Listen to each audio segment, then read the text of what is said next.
Unit 1, Family and Friends. Chapter 1, Tracing Family History. Time to think. The following are some famous Indian personalities who have migrated to other countries. Write their names. Find out the reason for their migration.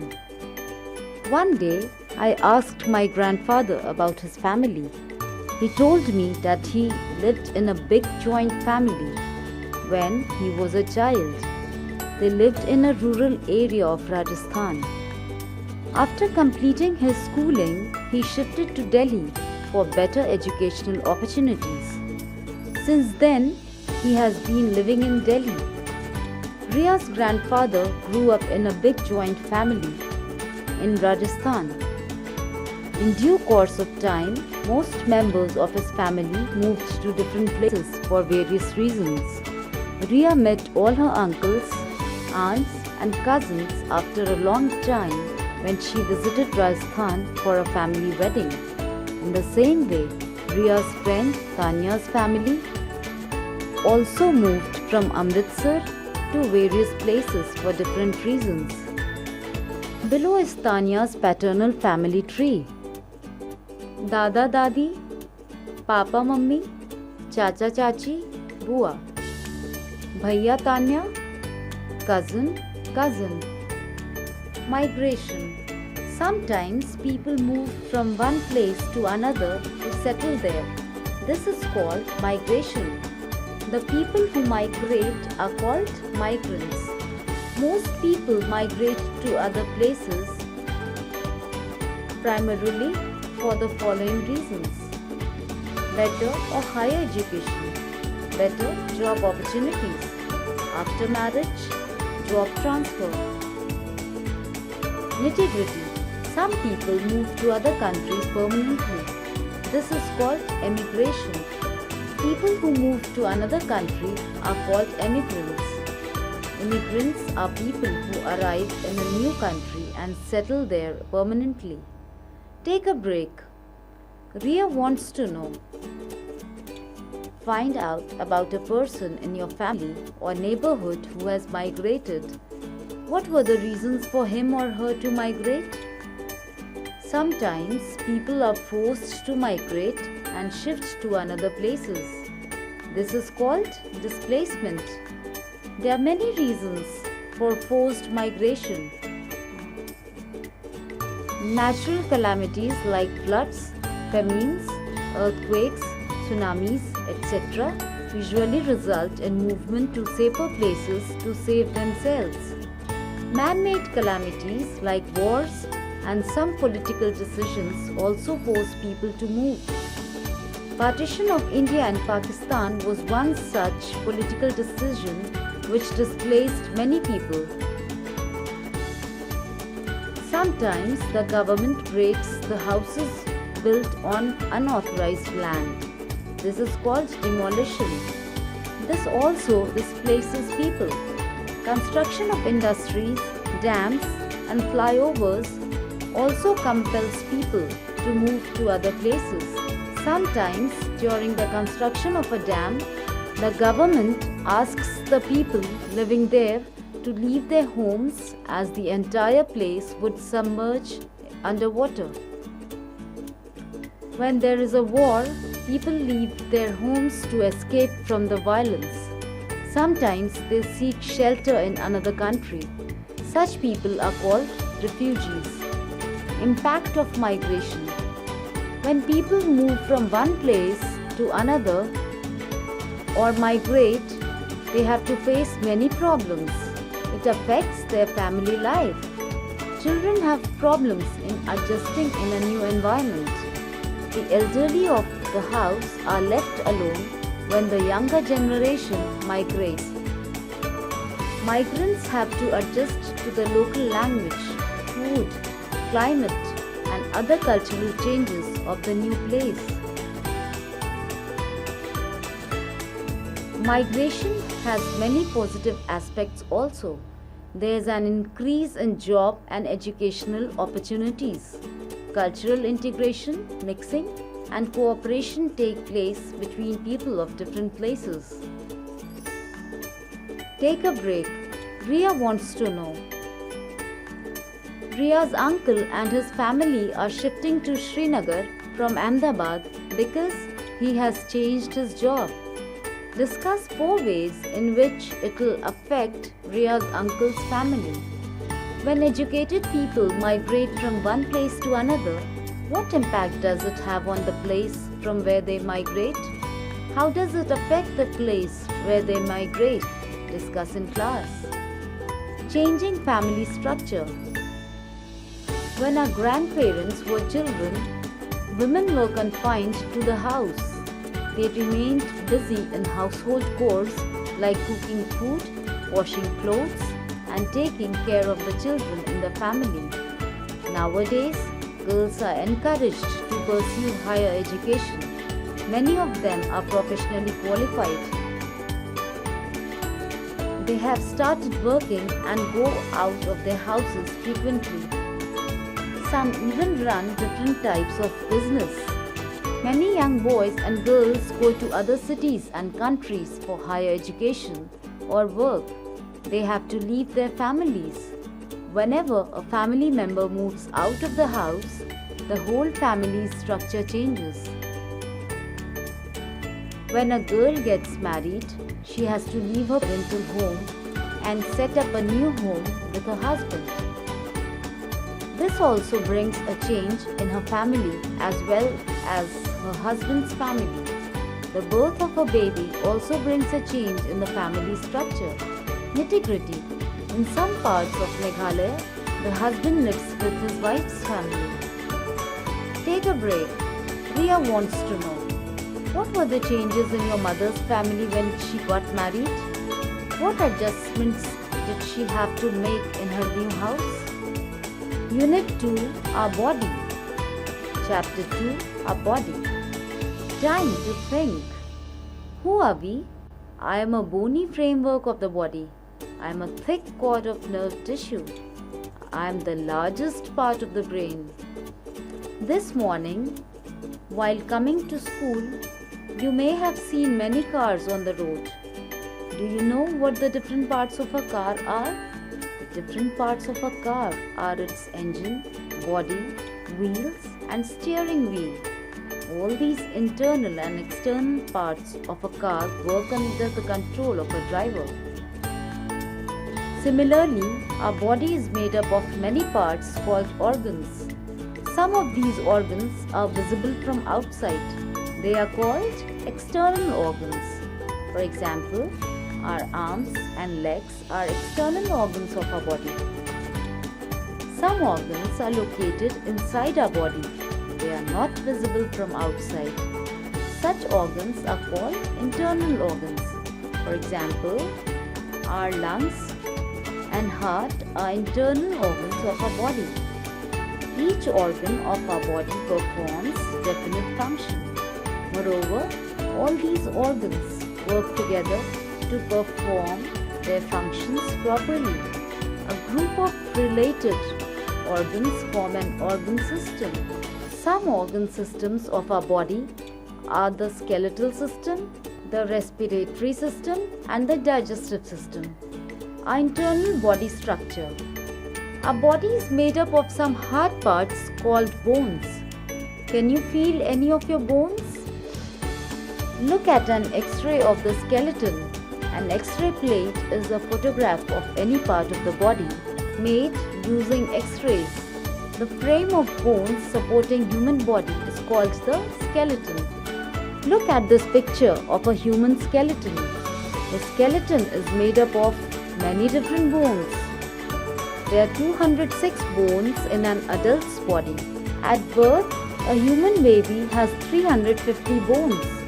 They decrease in number while the baby is growing. Our bones are of varying shapes and sizes. The bones of our head, shoulders, and hips are flat, whereas the bones of our arms and legs are long. Our palms and feet have short bones, and the backbone is of an irregular shape. Bones are hard. as they are made up of calcium, phosphorus and protein. Functions of our skeleton. The skeleton supports our body and gives it a particular shape. It also helps to protect the soft and delicate organs of the body. The rib cage is the structure of ribs that protects our heart and lungs in the chest. The skull is the group of bones of the head that surround the brain and give it its shape. The skull protects the delicate parts of the brain from any injury. Joints. Our joints occur at places where bones meet. There are different types of joints. Freely movable joints like those in the arms and legs, and slightly movable joints such as those in the spine. There are some immovable joints present in the skull too. Joints found between the bones allow us to move. However, our bones cannot move without muscles being attached to them. Bones and muscles work together to move our body. Elbow joint, knee joint, nitty-gritty. Anatomy is the scientific study of our body and how its different parts are arranged. It is a branch of medical biology. Height. Most human bodies have the same basic design: 2 eyes, 2 ears, a nose, a mouth, a chest, an abdomen, 2 arms and 2 legs. Though we have the same body parts, there is remarkable variation in body shapes and sizes. Can you still wear the shoes and clothes that you used to wear 2 years ago? Most probably you cannot. As you are growing, your height is also increasing. Ask somebody to measure your height. Stand straight against a wall and ask the person to mark your height with the help of a measuring scale on top of your head. Now measure your height on the wall using a measuring tape or a scale. Our height is usually measured in inches. 12 inches make 1 foot. So if your height is 48 inches, that means you are 48 divided by 12 is equal to 4 feet tall. You can also measure your friend's height by this method. Take a break. Ria wants to know. Take a measuring tape and measure everybody's height in your family. Note down the heights of your family members next to their names. Your mother's height is inches. Your father's height is inches. Your brother's or sister's height is inches. Your height is inches. Now find out who is the tallest and who is the shortest in your family. Also calculate the difference between your height and your parents' heights. Baby's expressions. The first expression of a baby is crying. A baby tries to express itself. When it is only a few weeks old, the baby learns how to smile and then laugh. The baby gradually learns that its different actions produce reactions and that it gets either pleasure or sorrow out of that. At first, the baby's laughter is natural. However, as the baby gets older, he or she learns that there are different ways of laughing, from a short chuckle to a loud guffaw. Do you have any baby in your family or in your neighbor's house? Try to observe when a baby cries the loudest. What does the baby do when it feels hungry or angry? Everybody is unique. Everybody in a family has some special qualities. Have you noticed it? Read about Lata's family. Lata lives in Kanpur. There are 6 members in her family. Her father, Mr. Sharma, has a beard and he is the tallest in the family. Lata's mother, Mrs. Sharma, has long black hair. She speaks very softly and above all, she is a very good teacher. Lata is proud of her mother. Lata's aunt, Anita is a dancer. She teaches Kathak in a school and performs in different dance programs. Lata's elder brother Gaurav is a very good swimmer and has won several medals in state-level competitions. Lata's grandfather is a retired brigadier. He speaks the loudest in the family. Lata is a good athlete and has won the sports shield in the annual sports event of her school. Our likes and dislikes. All of us have different likes and dislikes. For example, you may like reading comic books, somebody else may like reading short stories and novels. Each of us has a different choice of colors, dresses, food, flowers, fruits, movie and games. Moreover, we even like the company of some people and do not like others. Our surroundings and the people we live with influence our likes and dislikes.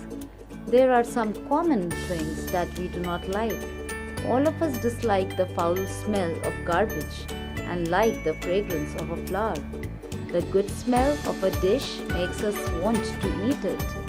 If we do not like the smell of a dish, we do not want to eat it.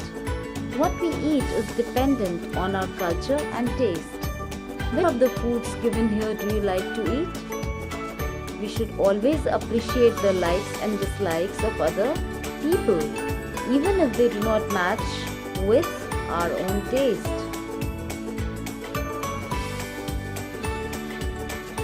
Chapter 3.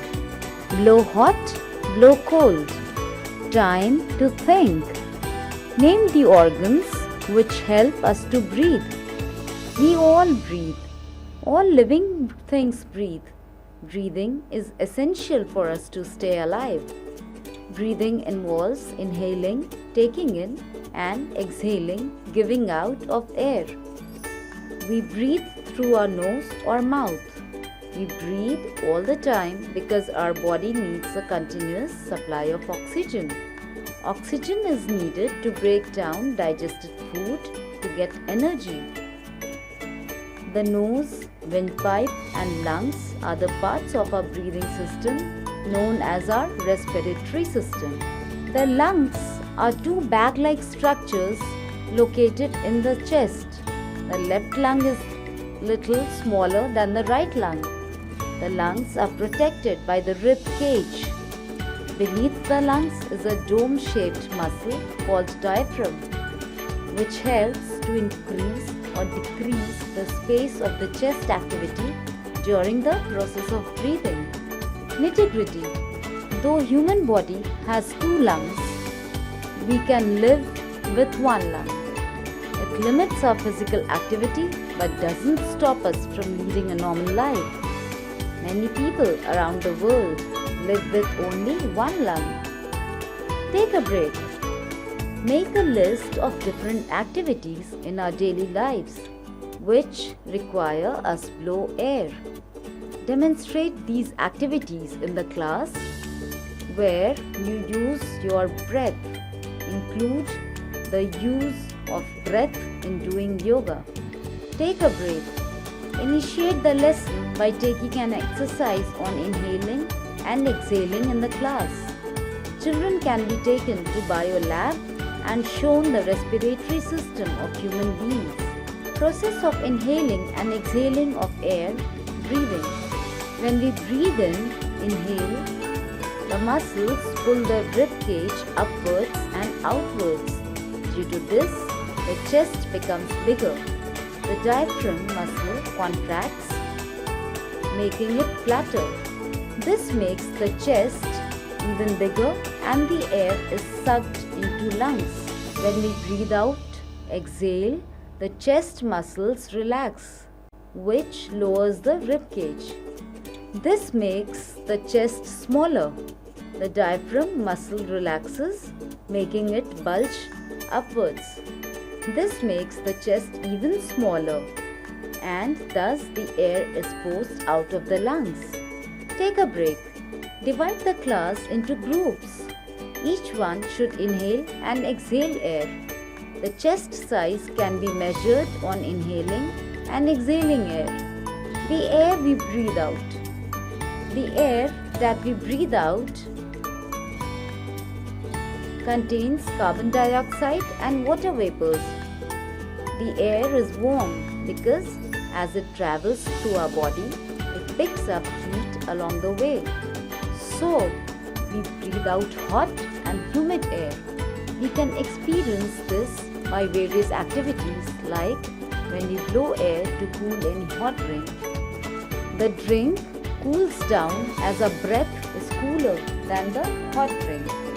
Blowing air to warm hands to cool a hot drink.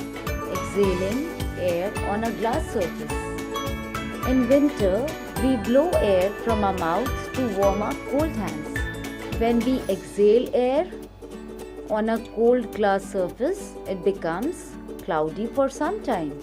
This happens because the water vapor in our breath condenses on touching the cold glass surface. Nitty-gritty. An average person breathes in around 11,000 liters of air every day.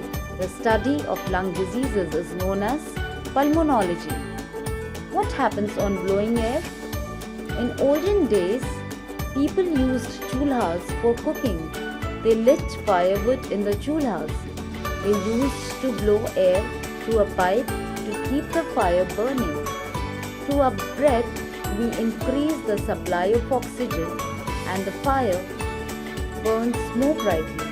The temperature at which anything burns is called ignition temperature. When it is lowered, the fire stops burning. Blowing air through a pipe to burn fire in a chulha. Unit 3, Work and Play. Chapter 4, Types of Work. Time to think. Classify the following jobs or types of work as mental, physical or both. Sweeper, architect, lawyer, cobbler, engineer. We all do work to earn money, to pass time in a useful manner and to contribute to the society. Clean and unclean work. The people around us do different types of work. Some of these people provide us essential services. They sweep our roads as sweepers. They clean our dirty utensils and mop the floor as domestic servants. They deliver newspapers as hawkers. They walk around the streets and pick up waste as rat pickers. They open blocked drains and collect garbage as sanitary workers.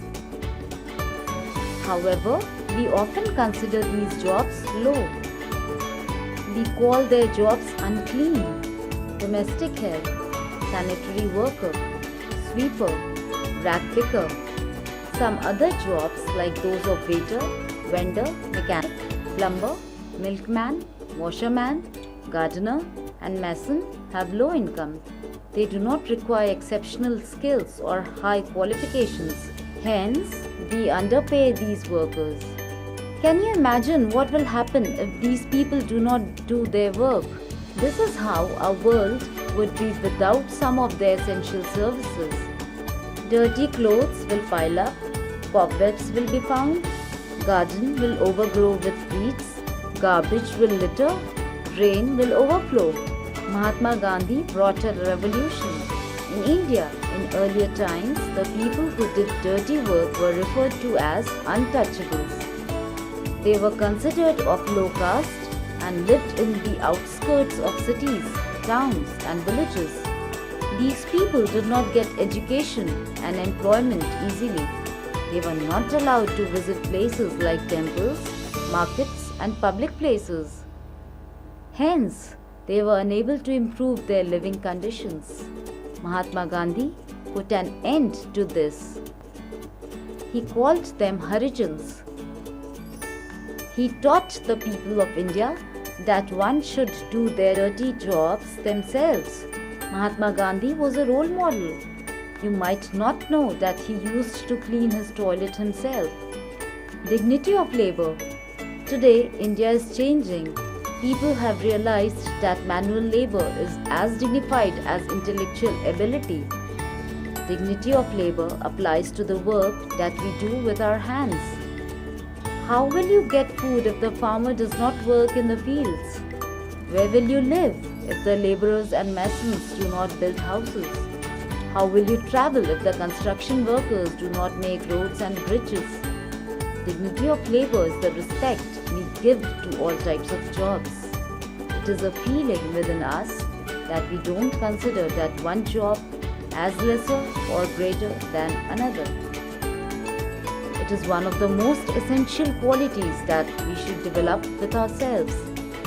Many skilled and educated people do not apply for certain jobs as they find them below their dignity.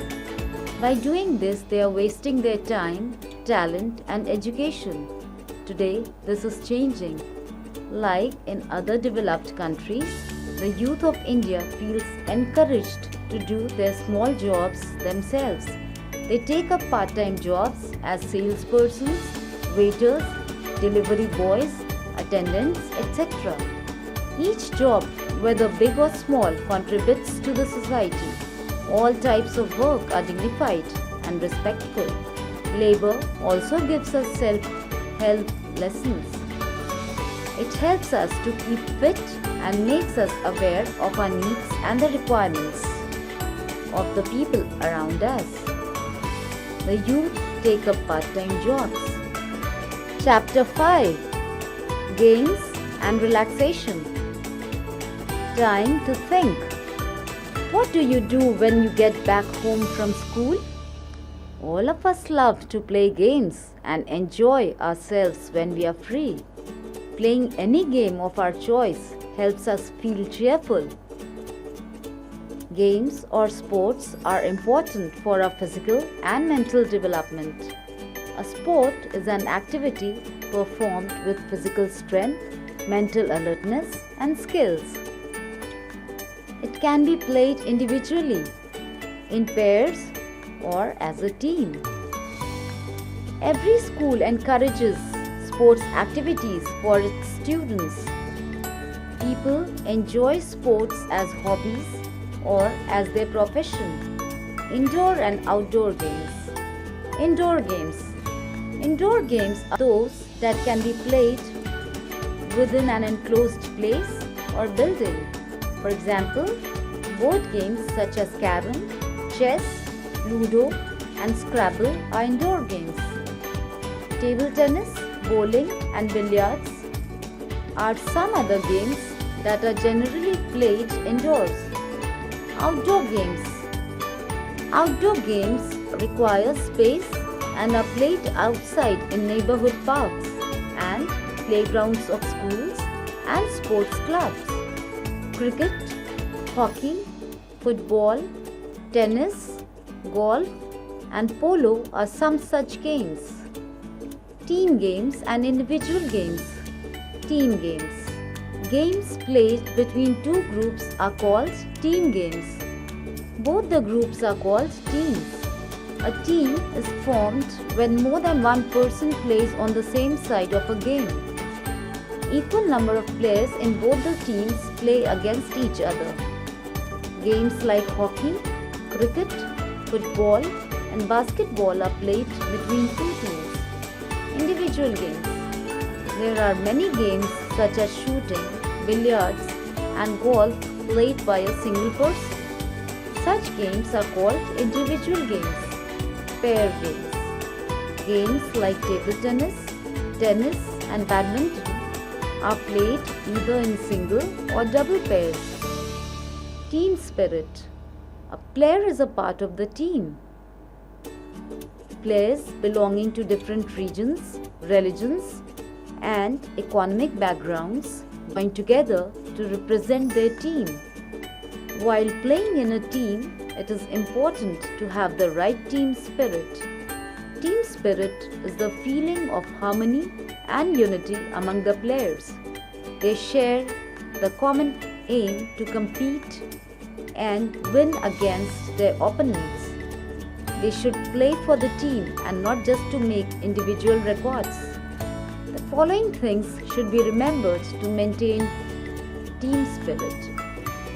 Play for the team and do the best of your capacity. Do not fight with other players even if they make a mistake. Be respectful and understanding. Be disciplined and do not cheat. Consider the opinion of each player. There is a big responsibility on the captain of a team. It is important for the captain of a team that he should plan and discuss the strategy of the game with the team. He should not have favorites in his team. It is the captain's responsibility to encourage his team members all the time. This helps them when they do not play well and guide them correctly. Captain of the team must have the following qualities. A good captain must be trustworthy. A good captain is passionate, dedicated, and focused. A good captain is confident and instills confidence in others. A good captain is tolerant, calm, and composed in all circumstances. A good captain sets an example for the teammates. A good captain is committed to excellence. A good captain gives credit and recognizes the contribution of each team member. National game. The national game of a country is that game or sport which is considered to be an important part of the culture of the country. For example, hockey is the national game of India. Between 1928 and 1956, India won 6 gold medals in hockey at the Olympics. The origin of hockey actually goes back to ancient Egypt and Greece, where games were played with curved sticks and a ball. Traditional games of India. Sports and games have been an important part of the Indian culture through the ages.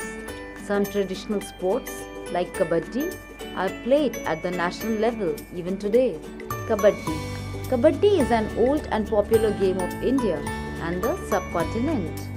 This game combines the characteristics of both wrestling and rugby. In fact, it is the state game of Tamil Nadu, Andhra Pradesh and Punjab and the national game of Bangladesh, where it is known as Hadudu.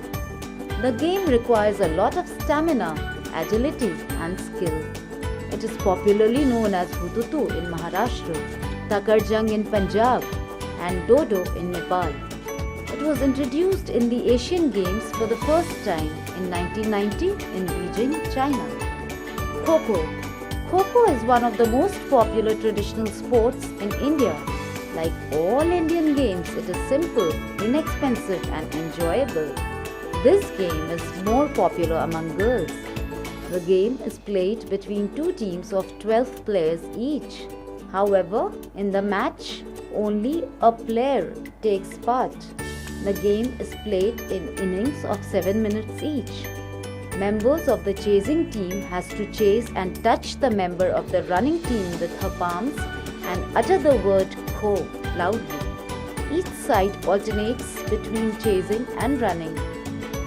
Wrestling or Kushti. Wrestling or Kushti is a traditional game still very popular in many parts of India. A wrestling match is played on a playground or mud pit.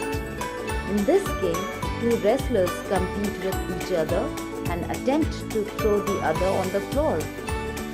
Most wrestlers build up a strong body by exercising and following a strict diet. They are trained by ustads or experts in special courts known as akhadas. Martial arts. The term martial arts means arts concerned with war. The practice of martial arts helps in improving one's physical and mental strength. People also practice and learn martial arts because they teach self-defense. Karate, Kung Fu and Judo are some famous international martial arts. Martial arts have also been an important part of local Indian games since the Vedic era. Many forms of games are practiced even today. Pahalwani is modern India's wrestling. Kalaripayattu is practiced in Kerala and Tamil Nadu. It includes kicks and strikes, grappling and dance. weaponry and healing techniques. Malayuddha is traditional Indian wrestling. Vajramushti is similar to Kung Fu. Chakram is like modern frisbee. Thang Ta is a Manipuri martial art in which weapons like sword, axe and spear are used. Unit 4, The Living World. Chapter 6, Growing Plants. Time to think. Here are a few characteristics shown by living things. Complete the table by writing the names of some living things of your choice. Characteristics, living things. 1. Move. 2. Breathe. 3. Excrete. 4. Reproduce. 5. Respond. Let us begin this chapter by reading a story. An emperor decided to appoint his successor. He called the young people of the kingdom and said, "I am going to give each one of you a seed.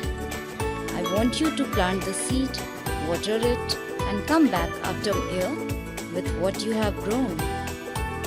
I will then judge the quality of plant that you bring. The chosen one will be the next emperor." Chang, like everyone else, received a seed of the plant. He went home and planted the seed and watered it carefully. He waited for his plant to grow, but nothing grew. A year went by. Everyone else had tall plants, but Chang had nothing. All the young people of the kingdom took their plants to the emperor. Chang took his empty pot to the palace. The emperor entered the exhibition room and observed the plants brought by the aspirants. "My, what great plants and flowers you have grown," he said. Suddenly, he spotted Chang at the back of the room with his empty pot. He told Chang to come forward and then announced to the crowd, "Behold your new emperor." Chang couldn't believe it. He couldn't even grow a seed. How could he be the new emperor? The emperor said, "1 year ago, I gave everyone a seed. I told you to take the seed, plant it, water it, and bring it back to me today. But I gave you all boiled seeds. My subjects, plants do not grow from boiled seeds." Germination of seeds. Most plants grow from seeds. Plants that do not grow from seeds reproduce from spores or their body parts. In the story given, the seeds given to the young subjects could not germinate because they were boiled. Why can't boiled seeds germinate? To understand this, let us know how a seed formed.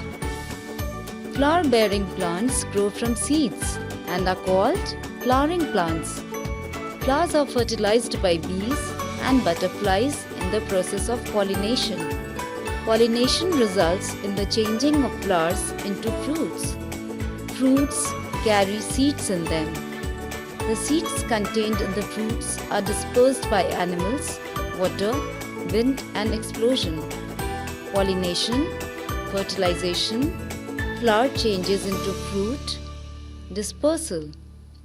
Seeds are both big and small. Plants grow from a seed through a process called germination. A seed is a plant embryo with leaves, stems, and root. When it gets the right environment, it germinates and grows.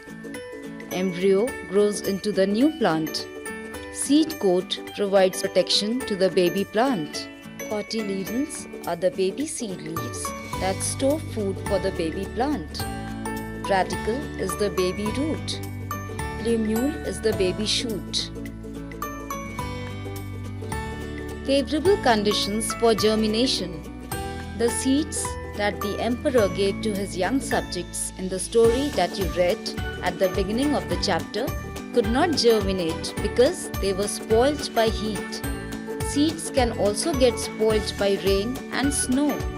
At other times, if seeds do not get favorable environment, they do not germinate and lie dormant in the soil, waiting for favorable conditions. Nitty-gritty. A seed forms a baby plant called seedling. Take a break. In the following experiment, we will understand the favorable conditions that are needed for germination of a seed. Experiment.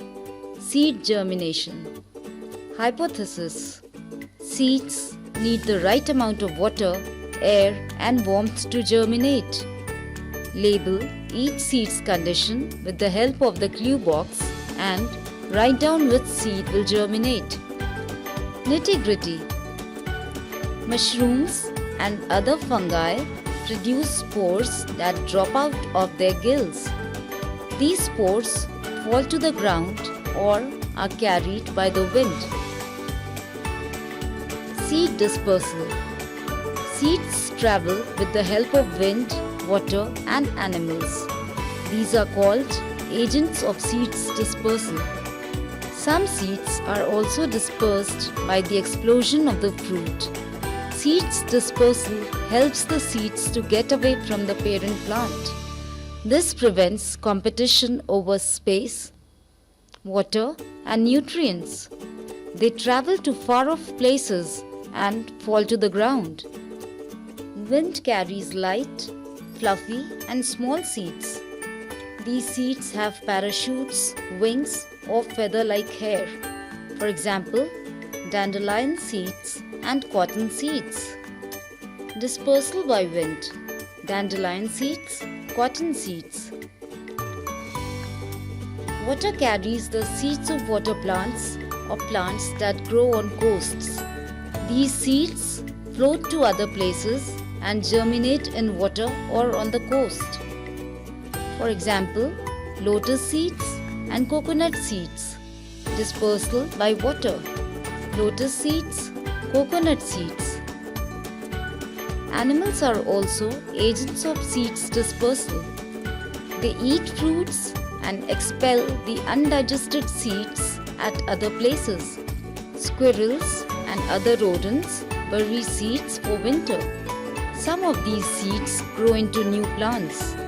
Seeds also have hair, spines or hooks called burrs that attach to the fur and hair of animals and travel to other places. For example, berry seeds and guava seeds. Plants such as touch-me-not, balsam, pea and geraniums spit their seeds by explosion. These plants have pods that dry up and burst in the heat of the sun, thereby scattering the seeds. For example, poppy pods disperse by explosion. Poppy pods, dry poppy pods, poppy pod bursts. Growing plants without seeds. Non-flowering plants reproduce through their body parts and spores. Rhizomes, bulbs, corms and tubers, underground stems that bend in the soil and form new roots. Potato is an example of a tuber. It has swollen parts called buds. These buds can be planted in the soil to grow new plants. Bryophyllum produces tiny plantlets along the margin of leaves. These fall to the ground and form new plants. Ferns and other non-flowering plants like mushrooms reproduce from spores. Man has developed more methods for growing new plants. These methods are called artificial propagation. Bryophyllum, fern. Chapter 7. Different sense of animals. Time to think. 1. Name 2 situations or rescue operations where dogs are used. 2. Name one more animal that is used in rescue operations. Animals have sharper senses than humans. They use their senses to find food, listen, and keep away from predators, communicate with each other, and see in the dark. Dogs. Dogs have highly developed sense organs. They have millions of scent cells called olfactory cells in their nose that help them to smell objects with great accuracy. Their ears are also able to move in different directions, helping them pick the exact location of sound. The highly developed sense of smell and hearing in dogs helps humans to train them in fields of security and protection, drug trafficking, detecting landmines, and assistance for the disabled. The police use their sense of smell to track lost persons. Dogs are also easily trained for sniffing out drugs and explosives. They help in rescuing people trapped in rubble or under snow and ice. Nitty-gritty. The hair on a dog's body is like a receptor and helps it to be aware of its surroundings. A dog's sense of smell is 50 times better than humans. Take a break. How is a dog trained to be a sniffer dog? The handler starts to train the dog to find drugs when it is a puppy. He rolls a bag of drugs in the towel. The dog starts to think that the drugs are the smell it should find to locate its toy, the towel. Then the handler hides the towel with the bag of drugs in many places. The dog finds it. This way, the handler trains the dog to be a capable sniffer dog. Ants. Ants possess specialized senses. Some species of ants have compound eyes and a well-developed sense of sight. They also have a well-developed sense of taste. The olfactory sense, that is their sense of smell, is located in the joints of their feelers or antennae. Ants use their sense of smell to communicate with each other. They make chemicals called pheromones. These chemicals send messages to other ants. Snakes.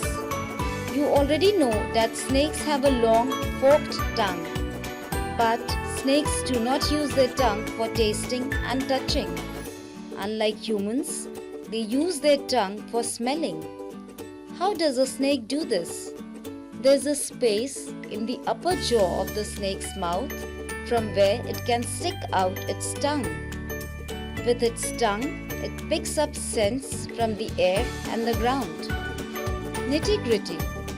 Ants strike their head against their neighbors, and by the transmission of this impulse, the whole ant community is warned of danger. Take a break.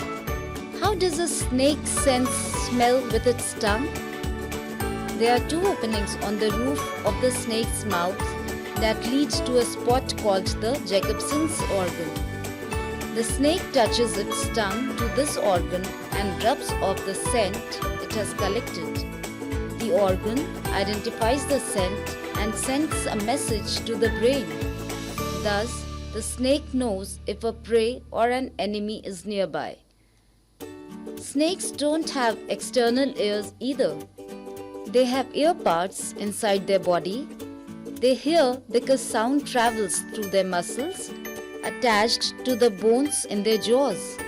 These bones are next to the ear parts which help them to hear. Most snakes have a very good sense of sight and see well in the dark. But there are a few snakes that cannot see. They use heat sensors to locate the warmth given off by the prey's body. This is called thermal vision. Thermal vision helps them to understand the location of their prey. Snakes like pythons, rattlesnakes, vipers, etc. have thermal vision. Bees. Honeybees have a well-developed sensory system. They use their antennae to smell and taste. These olfactory structures in the antennae are called plate organs. Bees that guard their hive smell the incoming bees, and new bees are not allowed to enter. Regarding their sense of hearing, bees can't hear as well as humans do. But they are sensitive to certain vibrations which they sense through their legs and antennae. The antennae are also sensitive to the waggle dance that they perform to communicate to other bees the location and distance of food. The most highly developed sensory organ of the bees is their eyes. Honeybees see color, shape, and position of objects with their eyes. Bees have 3 simple eyes on the top of the head and 2 compound eyes, one on each side of the head. These eyes help them to respond quickly to movement of objects. This is why you cannot swat a bee easily.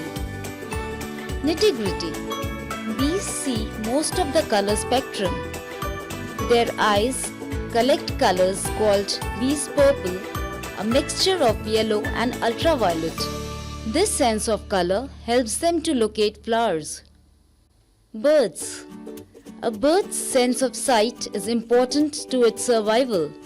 Predatory birds such as eagle, owl, or hawk have wide skulls, allowing forward placement of their eyes. This gives them a keen eyesight. On the other hand, parrots and smaller birds that are prey birds have narrow skulls with the eyes on either side of the head. This positioning gives them great peripheral vision, which allows them to flee to safety. Parrot's eye, owl's eyes. Nitty-gritty. Birds have a receptor called the double cone, which allows them to detect motion. A bird's range of hearing is also quite sensitive. If you try to teach a parrot a song, the parrot will listen and sing it the same way. If you sing it some other way, it does not. Birds can also hear shorter sounds than humans. Regarding taste, birds have a poor sense. They are able to make some food choices based on how the food feels rather than how it tastes. The sense of smell is quite well developed in some birds. You might have seen vultures hovering over a landfill. Vultures have a strong sense of smell that helps them to locate decaying flesh. Vulture. Unit 5, Health and Hygiene. Chapter 8, Communicable and Deficiency Diseases. Time to think. Find out the names of 5 healthcare agencies working in your area. 1, 2, 3, 4, 5. Food gives us energy that helps us to work. The food we eat every day is called our diet. To remain healthy and strong, we should have a balanced diet. Our food should have enough nutrients so that we grow and stay healthy. The food that we eat contains 7 main nutrients. 1. Proteins. 2. Carbohydrates. 3. Fats. 4. Vitamins. 5. Minerals. 6. Fibers or roughage.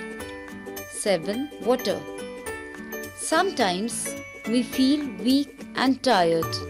Our body doesn't work with ease. Disease is the deviation of the body from its normal or healthy state. There are mainly 2 types of diseases. Types of diseases. 1. Communicable diseases. Some diseases spread from one person to another. They are called communicable or infectious diseases. Sometimes you catch diseases like common cold, chickenpox, eye flu, etc. from others. Communicable diseases are caused due to germs. If germs enter the body, a person can fall ill because germs damage the body cells. These germs can be transferred to other people who come in contact with the diseased person. Different types of germs cause different diseases. 1. Bacteria cause diseases like tuberculosis, typhoid and pneumonia. 2. Viruses cause diseases like polio, measles, viral fever and common cold. 3. Protozoa causes diseases like malaria and dysentery. We get infected due to various reasons. Through air. Some diseases are caused by the bacteria present in the air. When a diseased person coughs, sneezes or spits, germs from his body enter the air. When a healthy person breathes in this air, germs enter his body. Viral fever, common cold, chickenpox and influenza are some diseases spread by the germs in the air. Through infected food and water. When food and water are not stored properly, they can get infected by different insects and small animals like cockroaches, flies, rats, etc. If we touch this food and water with dirty hands, we get caught by the germs. The milk of diseased cows and the flesh of sick animals do carry germs. When we eat or drink such contaminated food, we get sick. Diseases like food poisoning, diarrhea, cholera, typhoid, tuberculosis and jaundice spread through infected food and water. Varicella vaccine is highly effective in protecting against severe chickenpox. Through direct contact.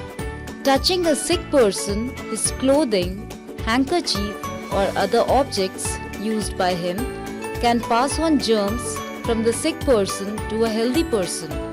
Diseases like measles, common cold and chickenpox spread in this manner.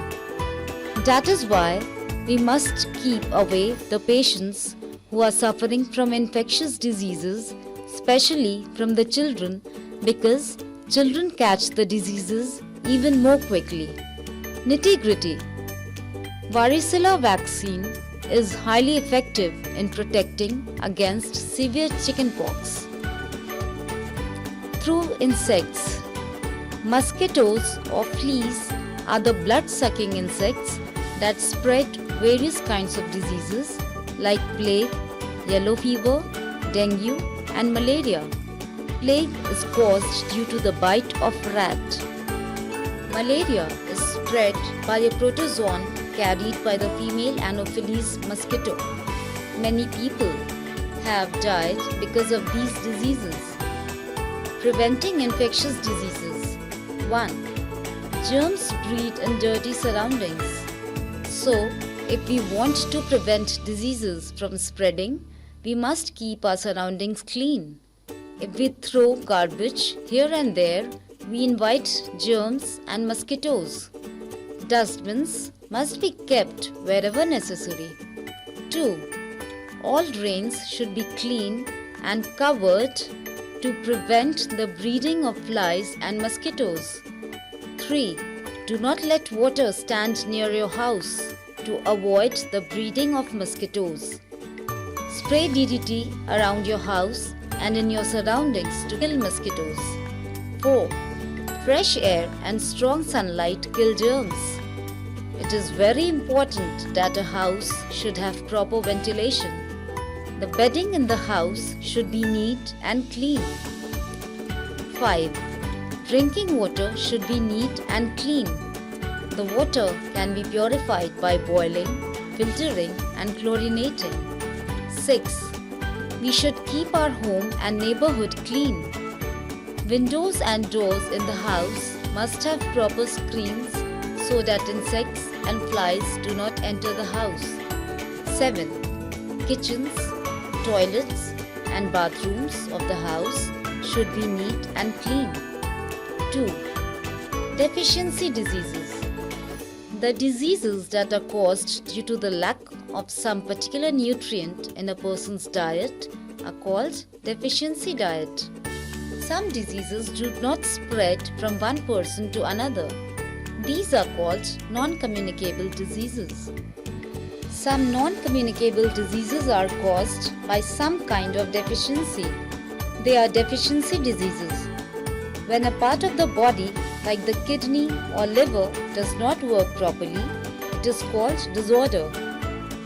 Deficiency diseases can be divided into three groups. 1. Protein caloric malnutrition. 2. Vitamin deficiency diseases. 3. Mineral deficiency diseases. Protein caloric malnutrition.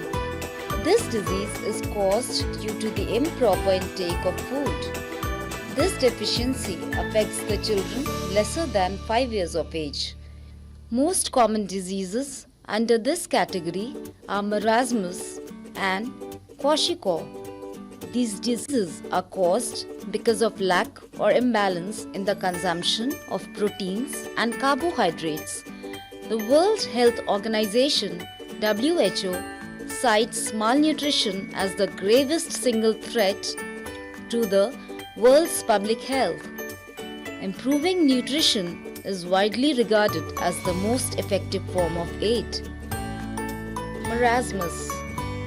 It is caused due to the deficiency of proteins or carbohydrates or both in our diet. Some of the major symptoms of marasmus are: 1. Affected child looks dull and weak. 2. He/she has sunken eyes. 3. He/she has thin and light hair. 4. The skin of child becomes dark and starts peeling. Prevention. Breastfeeding by mothers is the best measure to prevent marasmus. The affected child should be given food rich in proteins like wheat, groundnut, roasted powdered gram, fruits, green vegetables, pulses, soya beans, and skimmed milk. Kwashiorkor. This disease is caused by major deficiency of proteins. This disease affects the children between the age group of 1 to 3 years. This is not common in developing nations, where famine conditions can bring about the disease. Some of the major symptoms of kwashiorkor are: 1. Loss of appetite. 2. Often has diarrhea. 3. Legs become long, thin and curved. 4. Enlarged liver and belly sticks out. Child affected by kwashiorkor. Prevention. Affected child should be given pulses, eggs, milk, rich, fish, cheese, potato, sugar, etc. Soft-boiled food items like dalia and mashed vegetables can also be given to the child. Vitamin deficiency diseases. Vitamins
this disease.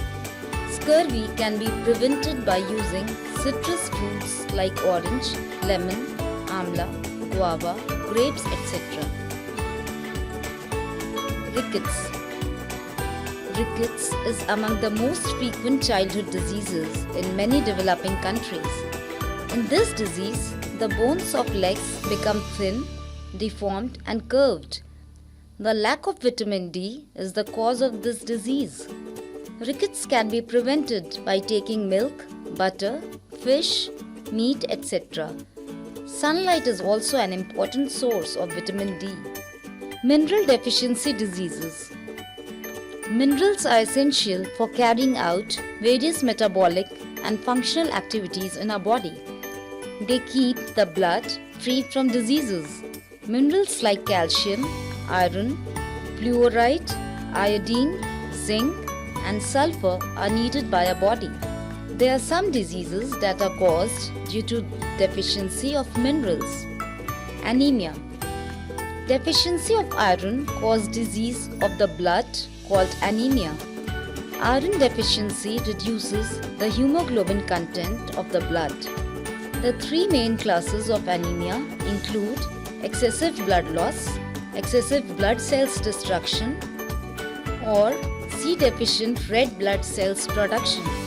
An anemic person looks pale and tired. To prevent anemia, the affected person should eat food items rich in iron, such as apple, banana, spinach, and meat.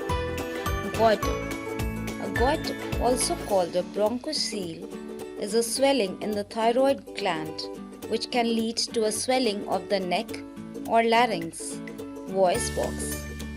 In goiter, our thyroid gland becomes enlarged. This disease is caused due to the deficiency of iodine. The affected person should eat seafood, leafy vegetables, and iodized salt. There are some other processes by which non-communicable diseases can be prevented. Child affected by goiter. Pasteurization. Pasteurization is done so that the milk is pure and safe.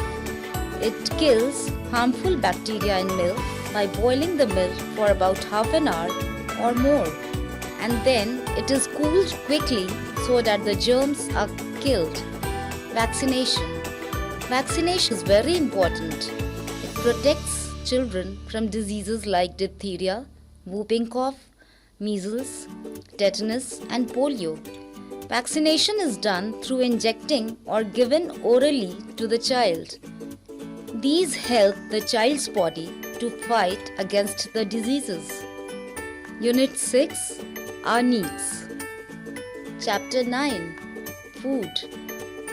Time to think. Write 2 food items you should eat which are rich in the following nutrients: iron, vitamin D, vitamin C, vitamin A, vitamin B. The journey of food begins with the growing of crops. It goes through many stages before it reaches us as food. Before we read about these stages, let's read how the process of growing crops began. Beginning of agriculture. Early man used to hunt animals for food.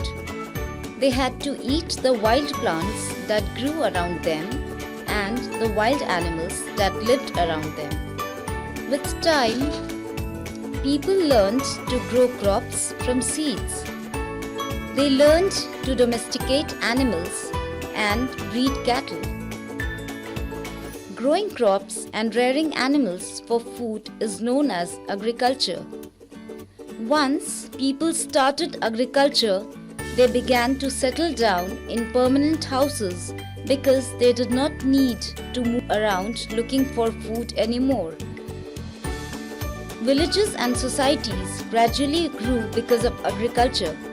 Over the years, scientists developed better and stronger varieties of plants, modern farm machines, and highly effective fertilizers and pesticides. These improvements increased efficiency, reduced the need for farm labor, and led to an increase in the output of crops. Nitty-gritty. The word agriculture is derived from the two Latin words ager, which means field, and culture, which means cultivation. Cultivation of crops. The land where plants are cultivated is called a field. Plants that are grown and tended to in a field are called crop plants. All crops cannot be grown everywhere and all the time. They are grown according to the climate, nature of soil, and availability of water at that place. Stages of crop production. The cultivation of crops involves a series of activities. These activities are known as agricultural practices. The agricultural practices are given in the flow chart below.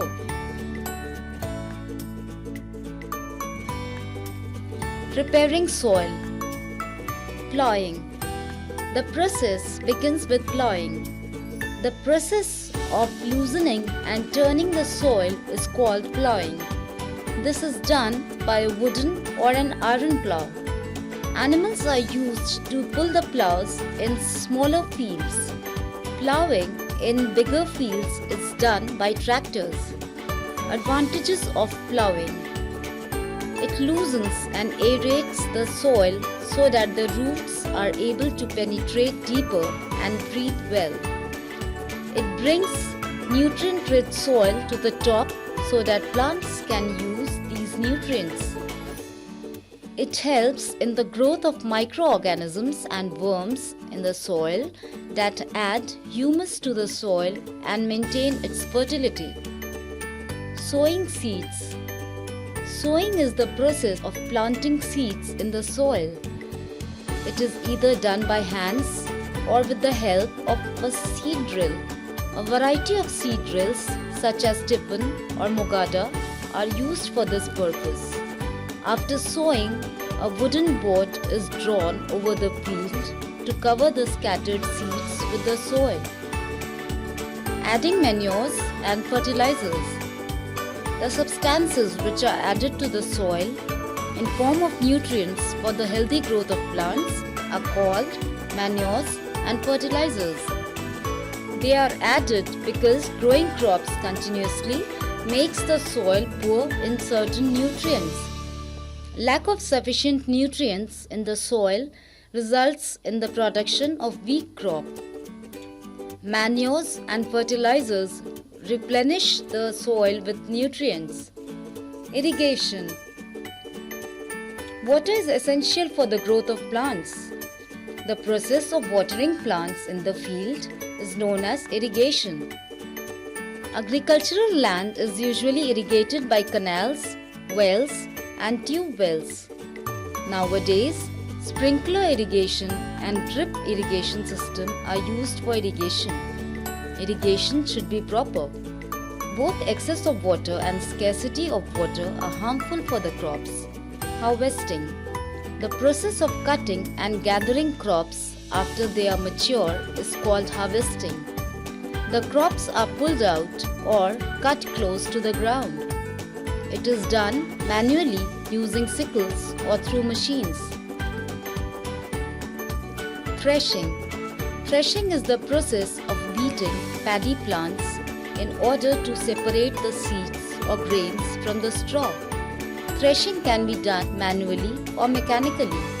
The manual methods of threshing are treading by feet, flail method, and beating stalks against tubs, boards, or racks. Mechanical threshing removes rice grains from the rice plants. In it, threshing is done speedily. Winnowing. After threshing, the chaff is removed from the grains by wind. This is known as winnowing. In this process, the threshed grains are made to fall from a certain height.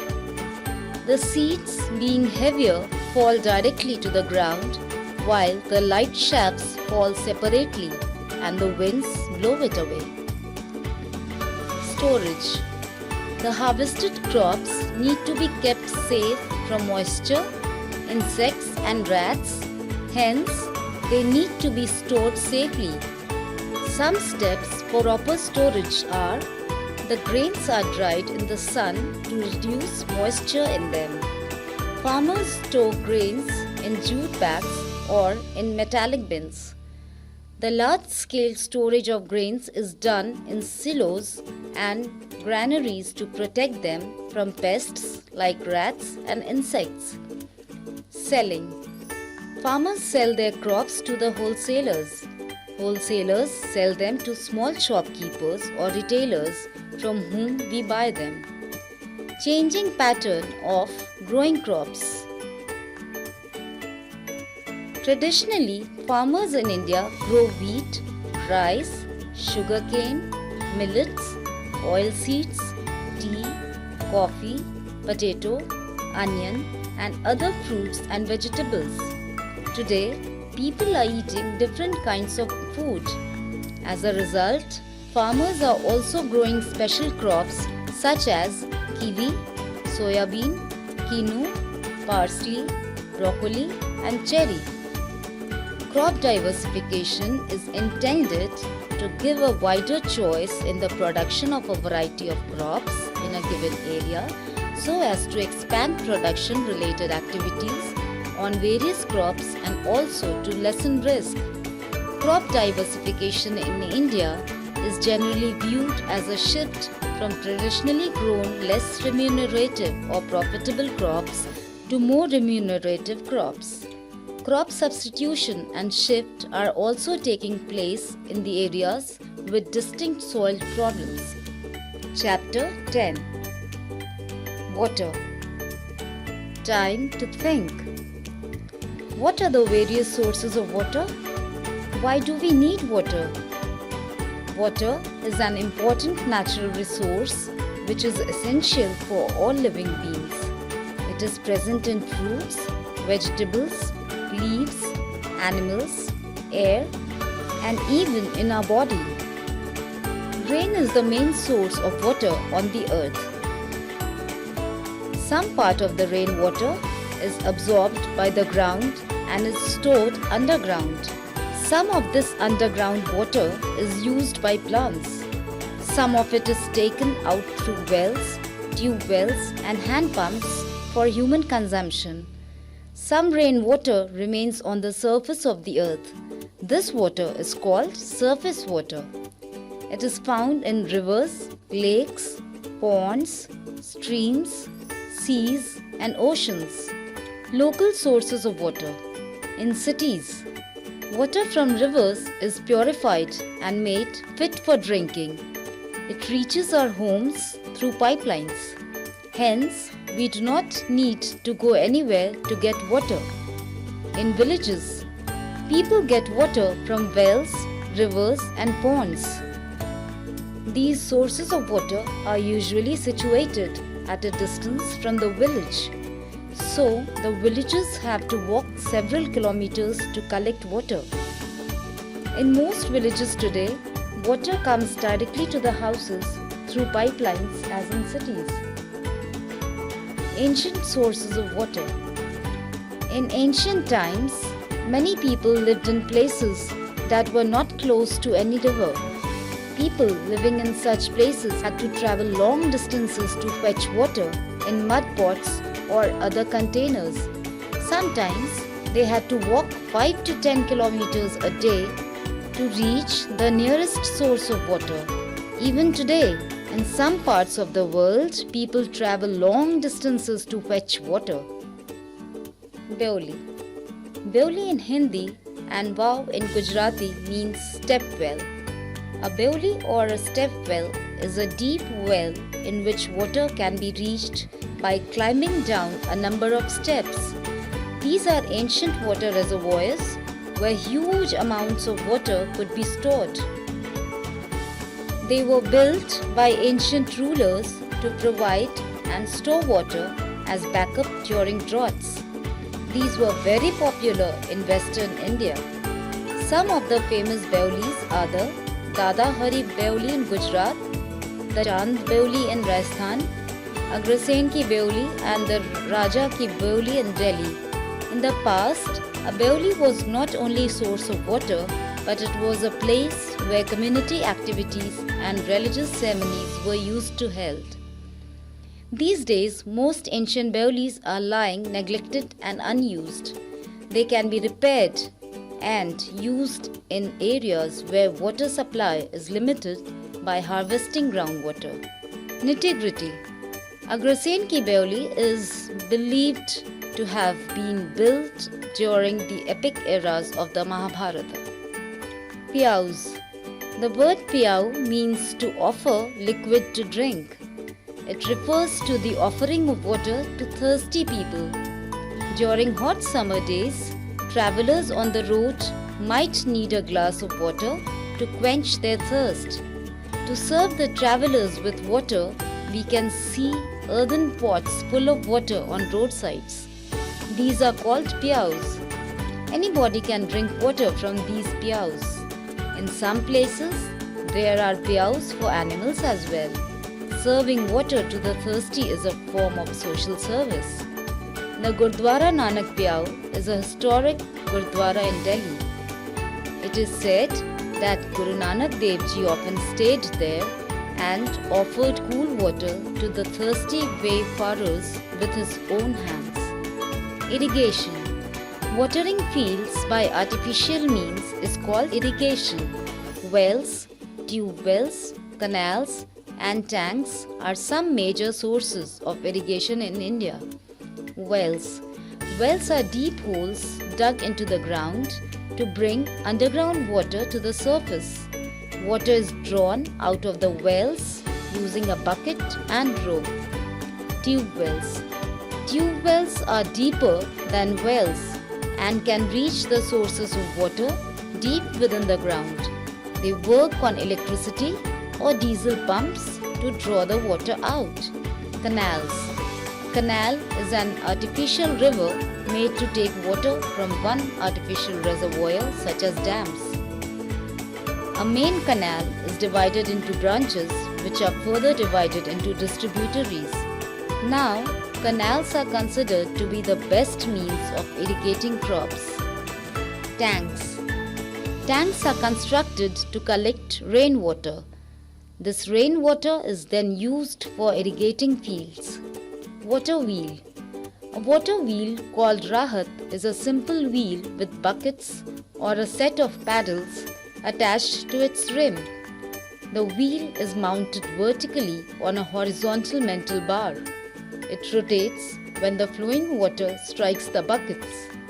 While rotating, the water in the buckets fall on the other side, and this water is directed into various water channels to feed the crops. The most common use of water wheel was to grind flour in mills. Hydroelectricity. Huge dams and reservoirs are built on rivers to store water. This water is released into canals and used when required. By controlling the speed of this flowing water, it can be used to move a turbine. This turbine can be used to grind flour in a mill or to generate electricity. The electricity generated by water is called hydroelectricity. Water and its properties. Water in its pure form is colorless, tasteless, and an odorless liquid. It exists in 3 states: solid, ice, liquid, dew, rain, and gas, steam. Some more properties of water. Floating. An object sinks or floats depending on its density. Density in simple terms is the degree to which a substance is dense, heavy in relation to size. Thermocol and dry wood have lesser density than water. Thus they float. Sinking. If an object is more dense than water, then it will sink. Stones and iron nails are heavy and more dense than water. That is why they sink. Mixing. Some substances mix or dissolve in water while some do not. Substances like salt and sugar dissolve in water readily. They are called soluble substances. Some substances like sand and oil do not mix with water at all. They are called insoluble substances. Every little drop of water is precious. We should try to save water in whatever way we can. Unit 7, Our Surroundings. Chapter 11, Clothes. Time to think. Fill in the details and complete the table. Paste a patch of the fabric along its name. Fiber, source, products. Cotton, jute, silk, wool. Clothes are made from raw materials like cotton, silk or wool. These raw materials are made of very thin filaments called fibers. These fibers are obtained either from plants or from animals, so they are known as natural fibers. Fibers obtained from artificial sources are known as man-made fibers. Nylon is one such example. Cotton. Cotton is obtained from the seeds of the cotton plant. The fruits of a cotton plant are called cotton balls. The seeds are first taken out from the cotton balls. Then the fibers are separated from the seeds through a process called ginning. Yarn is made from cotton fibers by using a spinning wheel or charkha. Next, the fabric is made from the yarn by a process called weaving or knitting. Cotton clothes are soft and they absorb moisture. That is why it is comfortable to wear cotton clothes in summer. Nitty-gritty. Mahatma Gandhi tried to revive India's textile industry by promoting the use of the charkha. Handspun khadi is one of the symbols of India's struggle for independence. Silk. Silk is known for its softness, luster and strength. Silk is a fine, soft thread produced by silkworms. Rearing of silkworms on a large scale is called sericulture. The stages involved in producing silk are production of silk. Silkworms are cultivated on a large scale. They fed on mulberry leaves and lay eggs. Caterpillars hatch from eggs. They produce a sticky substance which they spin around themselves. The constant spinning produces fluffy little balls called cocoons. Threads of cocoons become hard when they come in contact with air. Cocoons are gathered and boiled in water. Silk thread is obtained from these cocoons. Threads are woven into cloth. Wool. Wool is made from sheep hair. The thick layer of wool is shaved frequently from a sheep's skin. This process is called shearing. This wool is washed and dried and then passed through rollers. This process is known as carding.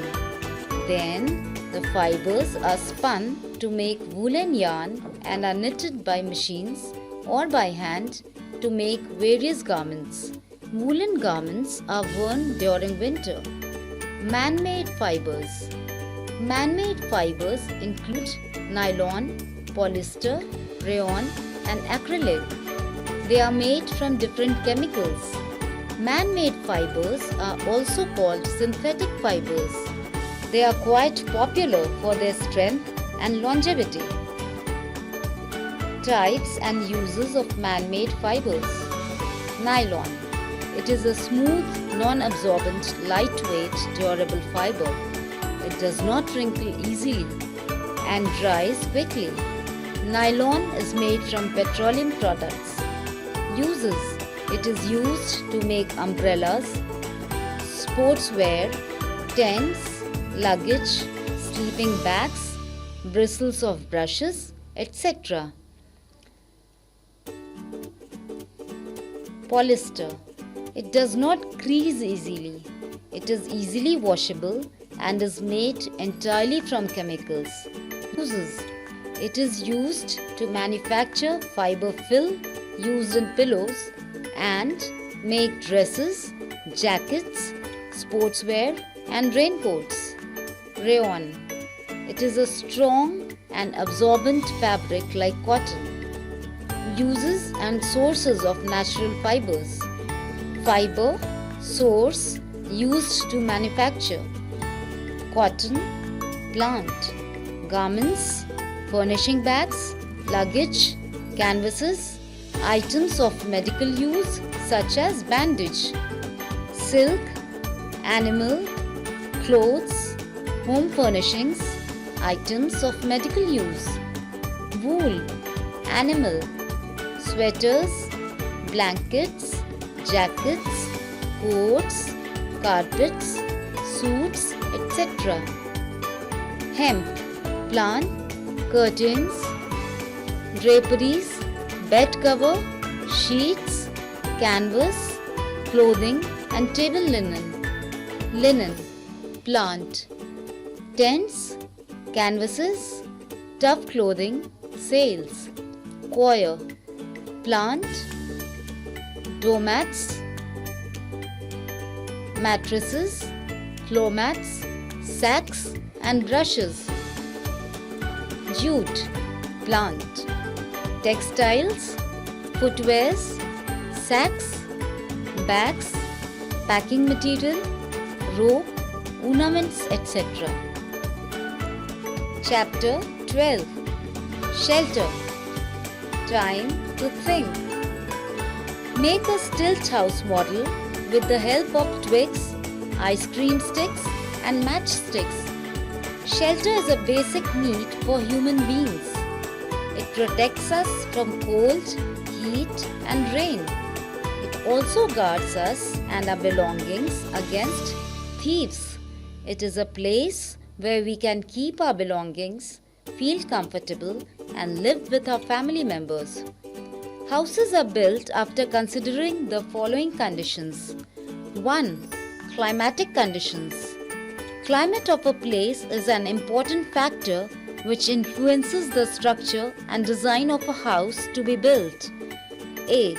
Cold places. Cold areas like high mountains and hilly regions experience snowfall throughout the year. Hence, people build houses with sloping rooftops. This type of rooftop lets the snow slip down easily. This does not allow the house to become damp and cold. B. Hot places. Hot areas have high temperature during summer and low temperature during winter. Thus, houses are generally built of bricks and stones. Such houses have thick walls and flat rooftops. Thick walls keep the inside of the house cool. Flat rooftops can be used as a terrace. They can be used for drying clothes and for sleeping. C. Places that receive heavy rainfall. In areas experiencing heavy rainfall and floods, houses have sloping roofs so that rainwater can slide down easily. Most houses are built on stilts to save the residents from floodwater. 2. Availability of raw materials. Houses also depend on the kind of building materials available. In villages, cement and bricks might not be available easily. So, people build houses with mud which have thatched roofs. These are called kacha houses. In hilly and forested areas, people use a lot of wood to build houses as wood in such places is easily available. People also use blocks of stones to make their house. 3. Landforms. A. Igloo. An igloo is a house made of snow. It is dome-shaped and has a small door. Igloos are found in polar regions which are covered with snow throughout the year. Eskimos live in igloos. B. Houseboat. A houseboat is a home that floats in water. It is made of wood. It is a popular tourist attraction in Srinagar and Kerala. 4. Needs. A. Caravan. A caravan is a house on wheels and is pulled by a horse or a van. Many people in Europe and America use a caravan. B. Tent. Tents are used as temporary houses by mountaineers, campers, soldiers and scouts. They can be carried anywhere. 5. Availability of space. Earlier, when large plots of land were available, people built single-storied bungalows. A bungalow has many rooms. It may also have a big lawn and a garage. Nowadays, more and more tall buildings are being built in big towns and cities, mainly due to the shortage of space. These structures are called multi-storied buildings. They have many floors and each floor has several houses. Each house is called flat or an apartment. Economic status. Different types of houses can be found even in the same place. These houses vary in structure and design according to the economic status or income of a person. People build their houses depending upon the amount of money they can spend on its construction. In towns and cities, people with less income build low-cost houses using inexpensive materials. Some areas where such houses can be seen are slums and chawls. Some people also build shift houses using materials like tin or asbestos sheet, plywood, plastic, etc. People with high income build big houses like bungalows and villas using expensive materials. In villages, depending on the economic status, people may build kacha houses or pakka houses. Some houses may be big with many rooms, while some might have just 1 or 2 rooms. Havelis in villages are high-cost houses. Unit 8, Managing Things. Chapter 13, Forests and Forest People. Time to think. Name 3 things made out of bamboo.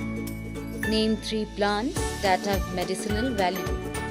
A forest is an area where a large number of trees grow on their own. Forests are an important natural resource. Besides trees, it also has smaller plants like shrubs, herbs, etc. Many types of wildflowers grow on their own in the forest. Due to a wide range of climatic conditions, India has different types of forests at different places. They are evergreen forests, monsoon forests, tidal forests, Sundarbans, mountain forests, desert forests. Importance of forests. Forests play a very important role in our lives. Trees convert sunlight into food and become the main source of food for living things. Trees provide shelter to a variety of animals and birds. Trees take in carbon dioxide from the air and release oxygen which animals and human beings breathe in. Thus, trees purify and cool the air. Trees help in preventing soil erosion. The roots of the trees hold the soil firmly and prevent it from getting washed away by rainwater. We get many useful things from the trees in a forest, such as pulp for paper, wood, fruits, medicines, and raw materials for many other products that are produced in factories. Forests help to increase rainfall also. Forest soil soaks up the rainwater and makes groundwater available. Forests also help check floods and tidal waters by acting as a natural barrier. People living in forests. Earlier people used to live in forests. Over a period of time, forests were cleared and villages and towns were settled up. People moved from the forests to villages and cities. But even today, many people live in or near forests and use forests products for their survival. Such people are called tribal people or Adivasis. Jadwa, Kol, Bhil, Munda, Gonda, Santals, Khalsis are some of the Adivasi groups living in different forests of India. In India, tribal people live in many regions like Madhya Pradesh, Jharkhand, Chhattisgarh, Odisha, West Bengal, Khasi and Jaintia hills and have different languages and cultures. Their life is closely associated with forests as they depend on forests products for food, fuel and shelter. Women gather various forest products such as tendu leaves, fruits, berries, bamboo, seeds, gum, mahua and medicinal plants. From the raw materials collected from the jungles, these women make baskets, mats, brooms, etc. They also make ropes from vines and bark of trees and bows and arrows from timber. Tribal women make beautiful jewelry using grass fibers, seeds and shells. Sometimes tribal men and women walk long distances to sell various forest products they collect. Some tribal people also grow crops. Tribal people depend on the forests for their livelihood. Many of them practice shifting cultivation. This means that they cultivate a particular space of land in the forest for 2 or 3 years. Then the land becomes less fertile and the tribe moves to a new land. The practice of cultivation is also called jhum cultivation. Deforestation and its effects. The rapid cutting of forests is called deforestation. Today, forests are disappearing very fast as people are cutting away huge number of trees. Large companies and contractors cut down large forests areas out of sheer greed for money. Deforestation can have a negative impact on the environment. Plants and animals that live in the forests are destroyed, and some species become extinct. The Adivasis of the area lose their source of food, fuel, construction materials, and grazing plants for their cattle. Deforestation also drives climate change. Deforestation leads to soil erosion and coastal flooding. Deforestation is a contributor to global warming. Deforestation causes carbon dioxide to linger in the atmosphere. Sacred groves. In tribal culture, some patches of forests are worshipped. These patches are called sacred groves. They are areas in the forest which contain trees that are on the verge of extinction. Felling of trees is strictly prohibited in these groves. Himachal Pradesh has the largest number of sacred groves. They are called Dev Bhumi there. Similarly, they are called Devkot in Madhya Pradesh, Oran in Rajasthan and Devrai in Maharashtra. Chipko movement. The incident inspired the famous Chipko movement in which people hug a tree to protect it from being cut down. A year after the Khejarli incident, a cunning contractor sent woodcutters to a village called Rani in Uttaranchal with orders to cut down 2500 trees.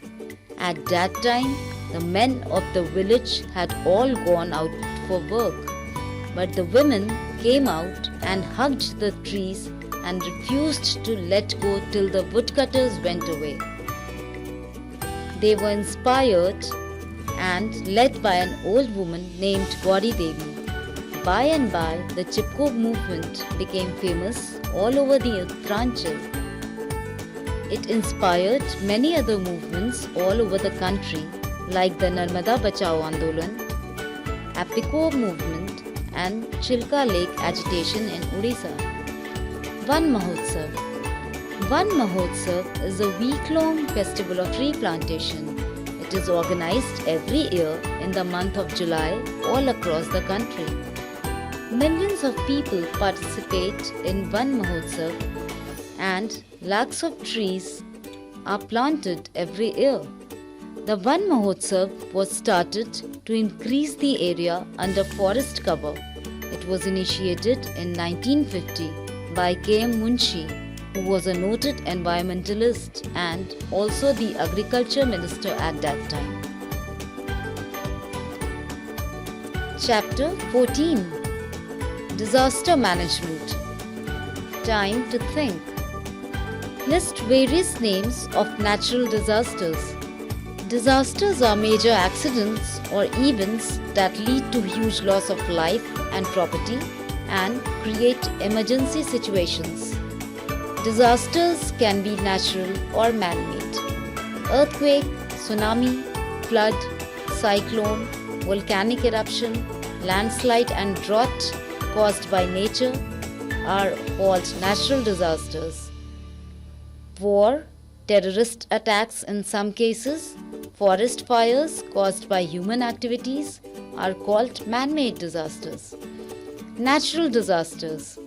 Natural disasters can happen at any time and at any place. Generally, such disasters are very sudden and it is not really possible to prevent them or have enough time in hand to prepare well against them. Within a few minutes, many people lose their homes and all their belongings and even lives too. Earthquake. The word quake means vibration. So, earthquake means the shaking of the earth. Earthquakes range from mild to severe. The cities of Uttarkashi and Jabalpur in India have suffered severe earthquakes in the past.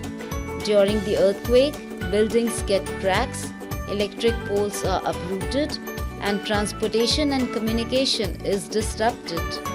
The intensity and magnitude of the quake is measured on Richter scale. The instruments used to measure the strength of a quake is called seismograph. Precautions during earthquake. As soon as you feel the tremors, go out of the house to an open area. If you cannot go out of the house, then get under a heavy table or desk. Do not stand near windows, bookcases or near tall, heavy furniture. Do not use the lift. If you are outside during an earthquake, move away from buildings, street lights and power lines. Drought. Drought is a period when there is not enough water or rainfall. It results in severe water shortage. Ponds and lakes dry up. Huge cracks develop in soil. Due to lack of water for irrigation, crops get destroyed and usually famines break out. People do not have enough food to eat. Their animals starve too as they depend mostly on farm waste. So, there is widespread starvation and epidemic causing death. Cyclone. A tornado is called a cyclone in India. It is a strong and stormy wind that hits the coasts of India. Sometimes storms originate in the sea caused by winds moving very fast in a circular motion. When the cyclone storm struck the coast, they cause huge damage to life and property. Cyclones can change direction suddenly, which makes it very difficult for meteorologists to to forecast what will happen next. Flood. A flood is a natural disaster that is common in the Indo-Gangetic Plains in India. Flood causes damage to life and property. It damages crops due to lack of safe drinking water and unhygienic conditions. Diseases like cholera and typhoid often break out, leading to further loss of lives. These are waterborne diseases caused due to contaminated water. Precautions during floods. Do not drink unsafe water or eat food items exposed to flood waters. Shut off gas cylinders. Put off the main electric switch to avoid electrocution. It is dangerous to move or drive through flood waters because the water can be deeper than it appears. Wear gloves and boots to avoid skin contact with flood waters. Tsunami. A tsunami is caused by an underwater volcanic eruption or earthquake. The waves that are more than 30 meters high hit the coastal areas and destroy everything. Japan is prone to this devastating disaster. During a disaster, one should move to the highest areas in the region. Volcanic eruption. A volcano is a hill with vent. The vent reaches down to the hot, molten rock beneath the surface of the earth. During a volcanic eruption, the molten rock is forced up the vent as lava. It flows out very fast and burns everything that comes in its way. It causes great damage to property and life. Landslide. When a massive rock breaks off and slides down a hillside or mountainside, it is called a landslide.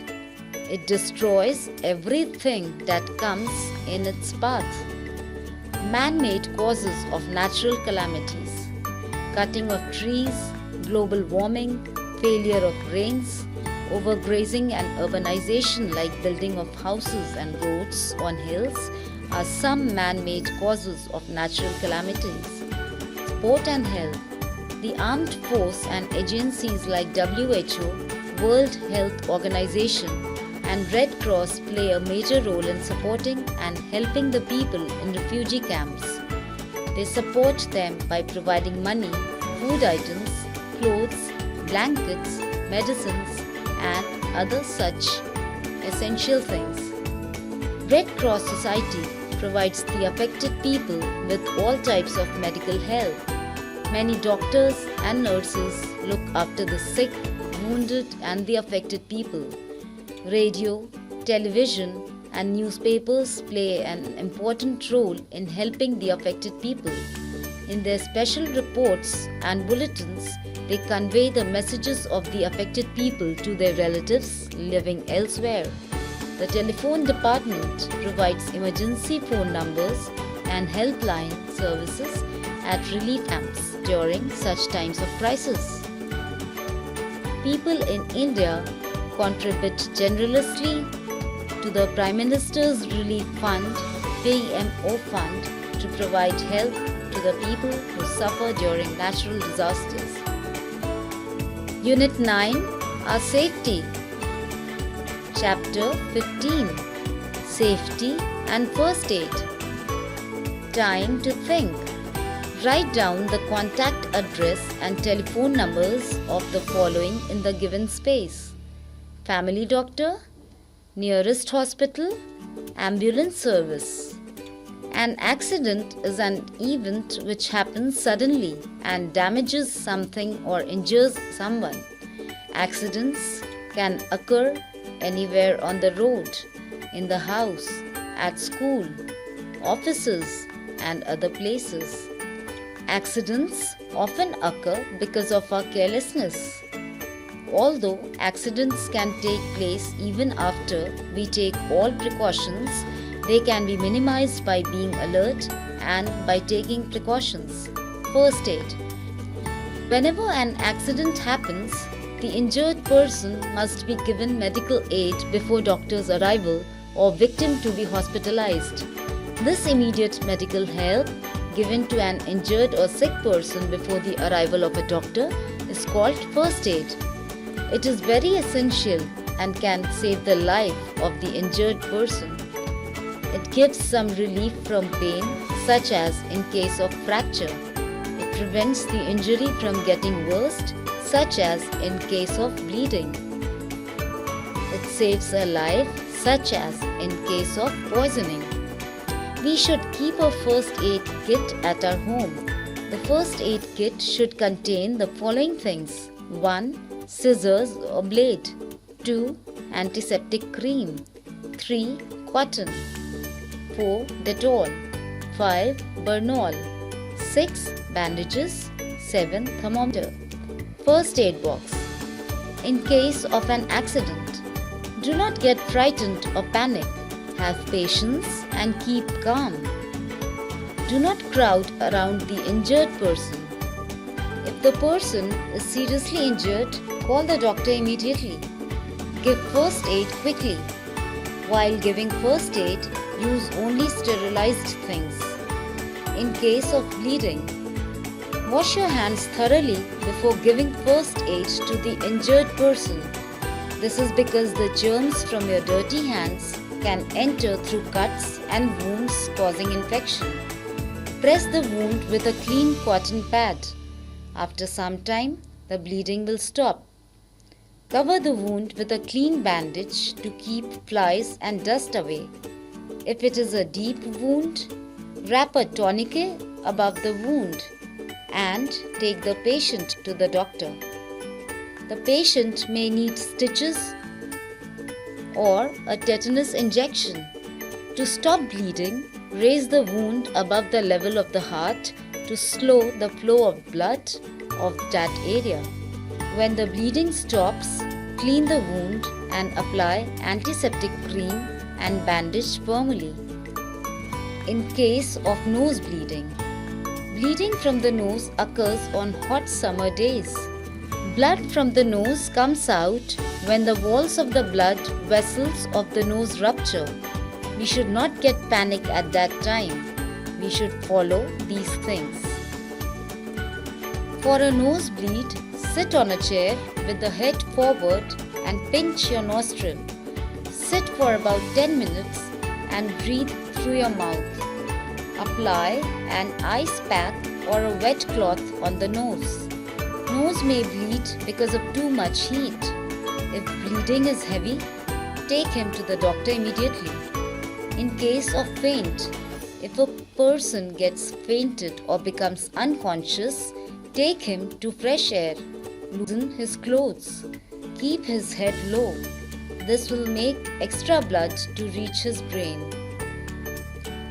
Sprinkle cold water on his face. This will help him regain his consciousness. When he regains his consciousness, give him something hot to drink. If he does not regain his consciousness, call the doctor immediately. In case of fractures, when a person falls down and gets hurt, his bones may get broken or cracked. This is called a fracture. You cannot treat a fracture on your own. The only first aid you give is to ensure that the fractured part should not be moved anymore. Follow these steps for first aid in case of a fracture. Keep the patient calm and comfortable and then call the doctor immediately. Tie a splint to support the broken bone. If a bone in the hand is broken, make a sling using a cloth or a bandage. The sling gives support to the arm and prevents its movement. If the fracture is in the leg bone, make the victim lie down and tie the splint around the affected part. If the patient has to be moved, he should be carried on a stretcher. Get an X-ray of the fractured part immediately. In case of burns, simple burns can be treated at home. Immediately put the burnt areas under cold running water till the pain becomes less. Apply antiseptic lotion. Severe burns can form blisters. Never touch or prick the blister, as it will then become an open wound and will catch infection.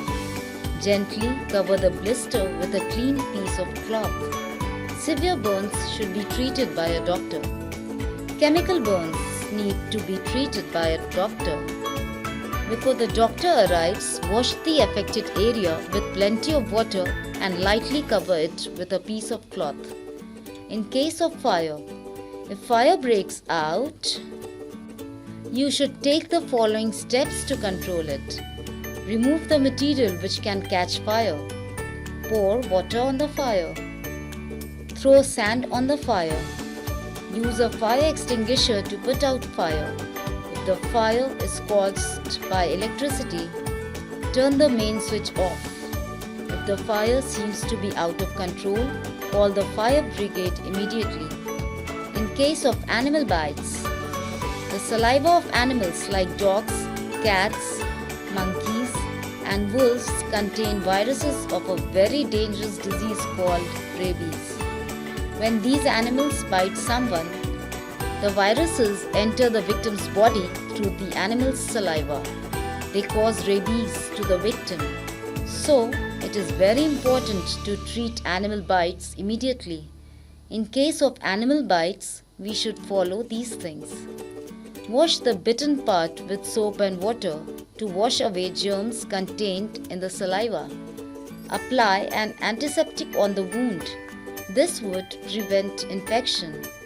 Take the victim to the doctor immediately. The doctor may give anti-rabies injection. In case of snake bites, the bite of a snake is very dangerous to the life of a victim.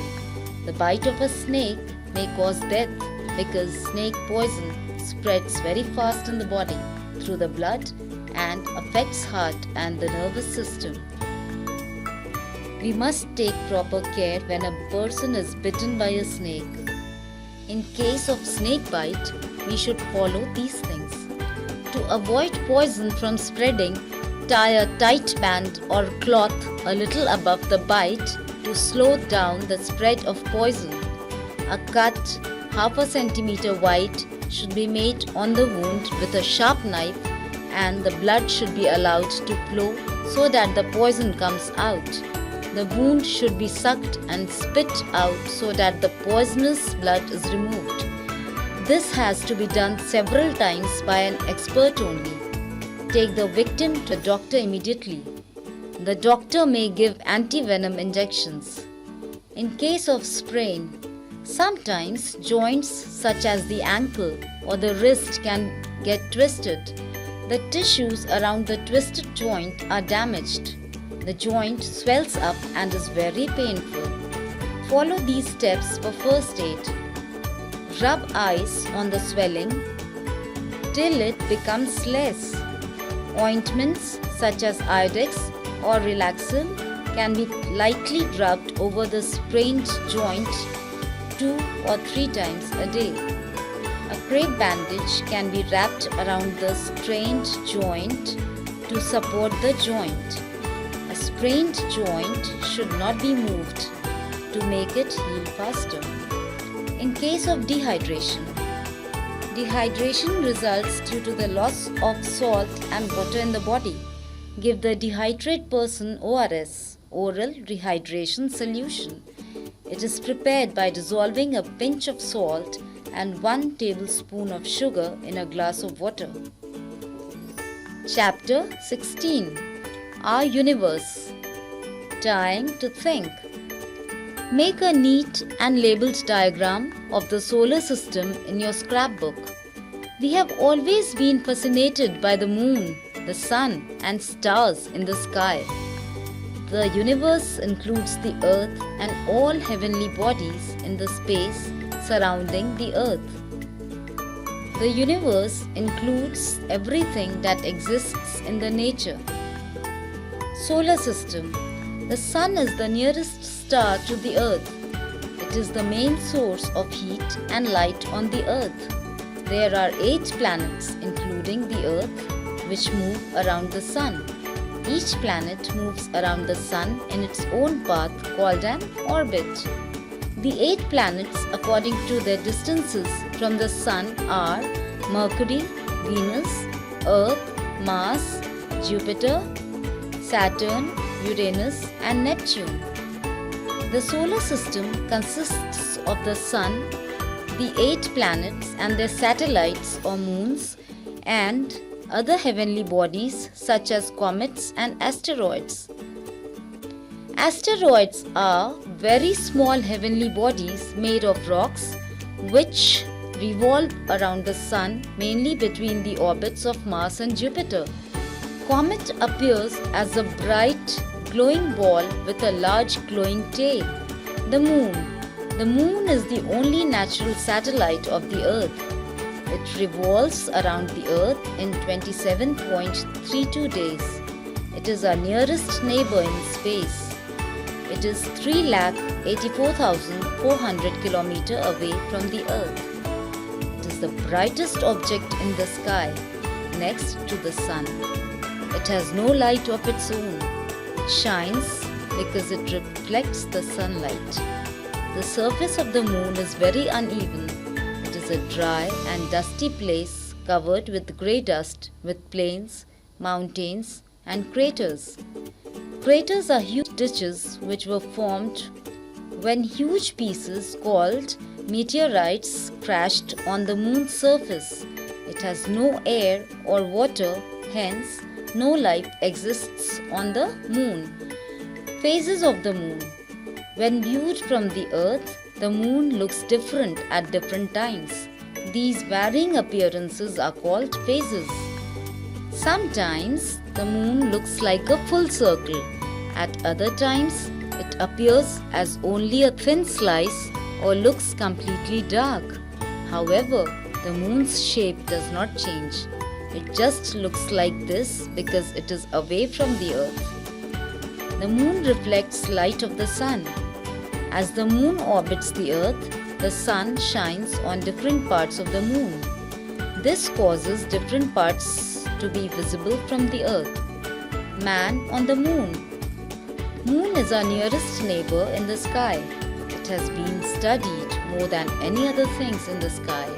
The Moon is the first member of our solar system which has been visited by the man. Apollo 11 was the spaceship that took the first man to the Moon. Neil Armstrong and Edwin Aldrin became the first 2 men to walk the Moon. Eclipses. The Sun is a source of light. The Earth and the Moon are opaque objects made of solid rocks. When the Earth or the Moon comes in the way of the Sun's light, they block the light and cast a shadow. This event causes an eclipse. The eclipses are of 2 types, lunar eclipse and solar eclipse. Lunar eclipse. A lunar eclipse occurs on a full moon night when the Earth comes between the Sun and the Moon. When the Sun, Earth and the Moon are in a straight line, the Earth blocks the light from reaching the Moon and Earth casts a shadow on the Moon. This causes a lunar eclipse. The word lunar means moon. When we cannot see the whole moon at all, it is called a total lunar eclipse. As the moon revolves around the Earth, it moves away and sometimes only a part of it is hidden by the shadow of the Earth. It is called a partial lunar eclipse. Solar eclipse. A solar eclipse occurs when the moon comes in between the Earth and the Sun. When the Sun, Moon and the Earth are in a straight line. The moon blocks out the sunlight from reaching the Earth and casts a shadow on the Earth. We, standing on the Earth, cannot see the Sun. This is a solar eclipse. Like lunar eclipse, it can also be total or partial. For a total solar or lunar eclipse, the Sun, the Earth and the Moon have to be in a straight line. Travel to space. Rakesh Sharma. Rakesh Sharma, born on 14th January 1949 in Punjab, was the first Indian to travel in space. He was an Air Force officer. He joined the Indian Space Research Organization. He left for space on 2nd April 1984. He was conferred the Gallantry Award Ashoka Chakra by the Indian government. Rakesh Sharma is now working as a part of a planned Indian manned space mission. Kalpana Chawla was born in 1961 in Haryana.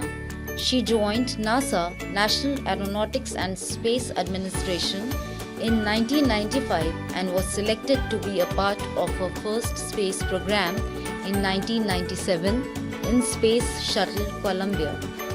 On her first mission, she traveled 360 hours in space. Her second mission on STS-107 took off on January 16, 2003.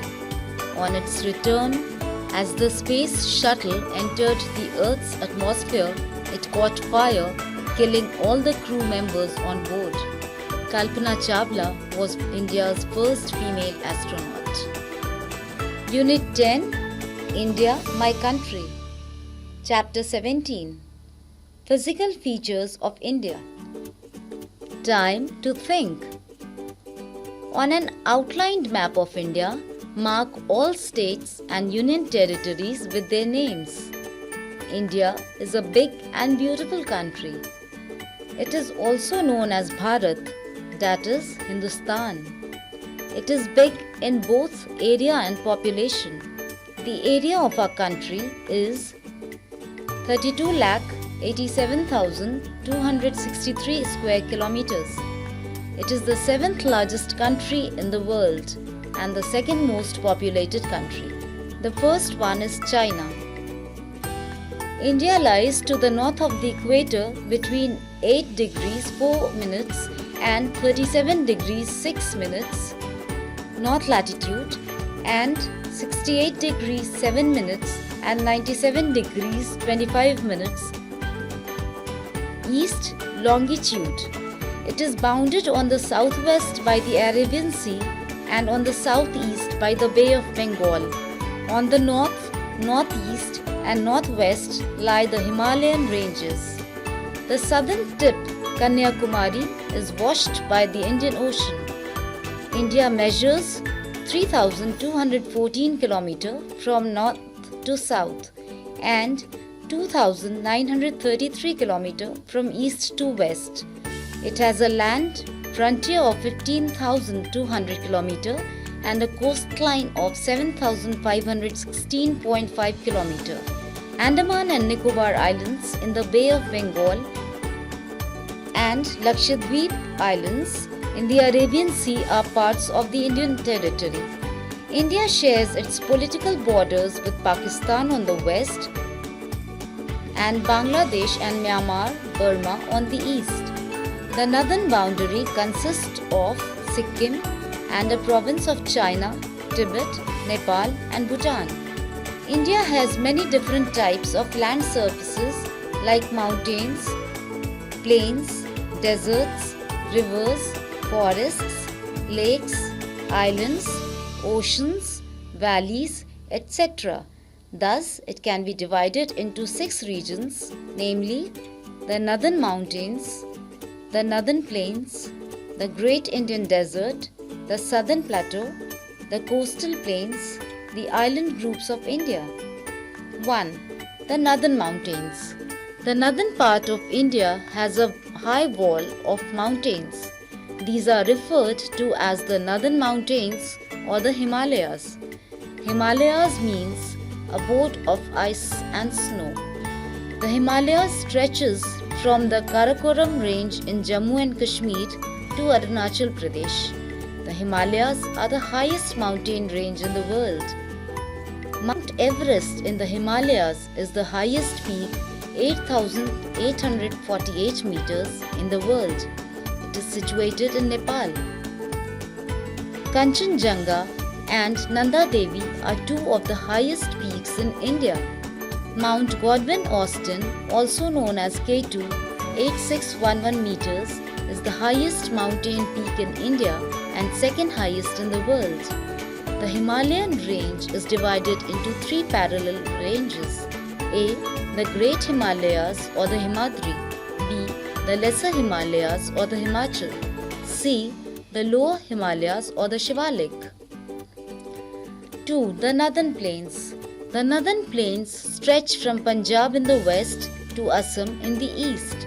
They are flat and fertile, so they are most suitable for farming. They produce more food than any other part of India. That is why they are called the food bowl of India.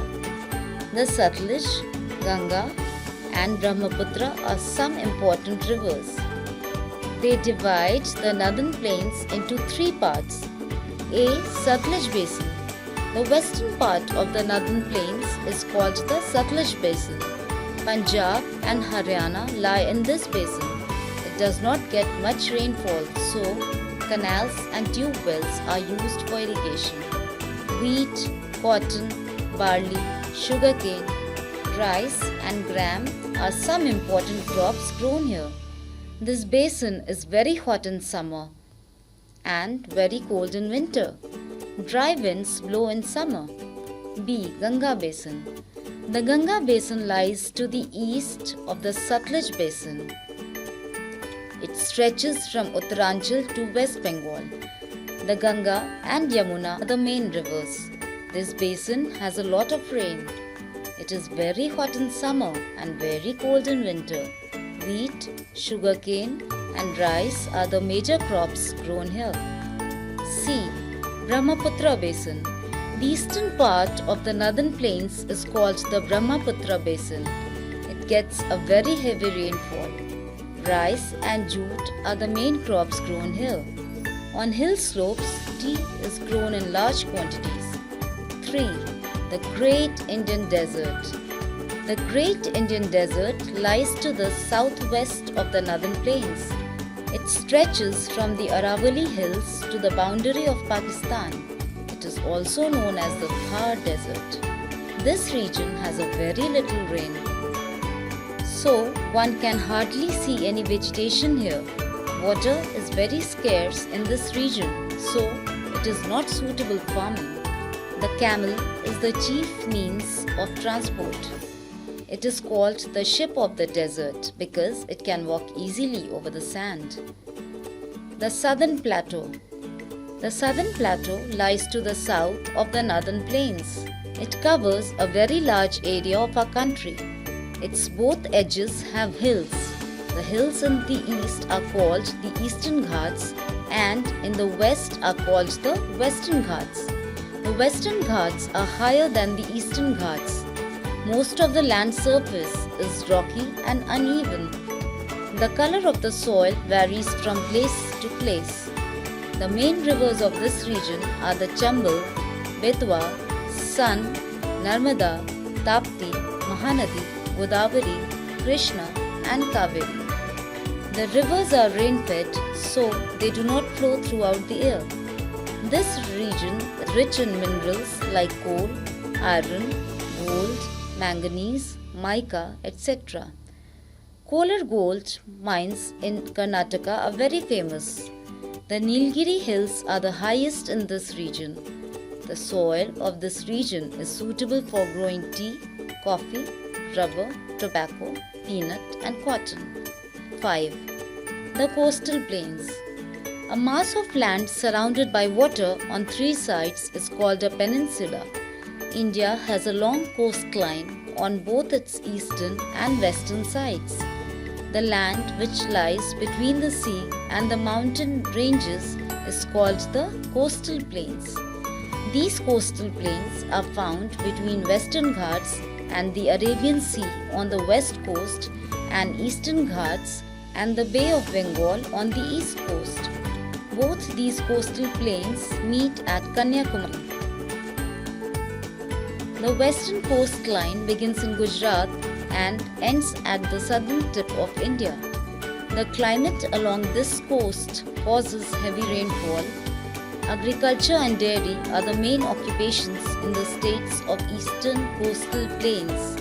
On the eastern coast, the important towns located are Rameswaram, Puducherry, Chennai, Visakhapatnam, and Kolkata. On the western coast, the important seaports are Kandla, Mumbai, Ranaji, Mangalore, and Kochi. 6. The island groups of India. Islands are masses of land surrounded by water on all sides. There are many islands in the Bay of Bengal and the Arabian Sea, which are the parts of Indian territory. The Andaman and Nicobar Islands lie in the Bay of Bengal, and Lakshadweep Islands are located in the Arabian Sea. The Andaman and Nicobar Islands are a group of more than 300 big and small islands. Their capital is Port Blair. Mostly tribal people live in these islands. These islands are known for their fisheries, tourism, and ship repairing industries. People here grow rice, coconut, pineapple, sugarcane, spices, and rubber. Lakshadweep is the smallest unit territory of India. It is a group of 36 islands, of which only 10 are inhabited. Most of the people living here rely on agriculture for their living. Kavarati is the capital of Lakshadweep. Koi making and fishing are the main occupations of people of these islands. The climate of India. Our country is very big. It has variation in temperature and rainfall, so different types of climate is found in different parts of our country.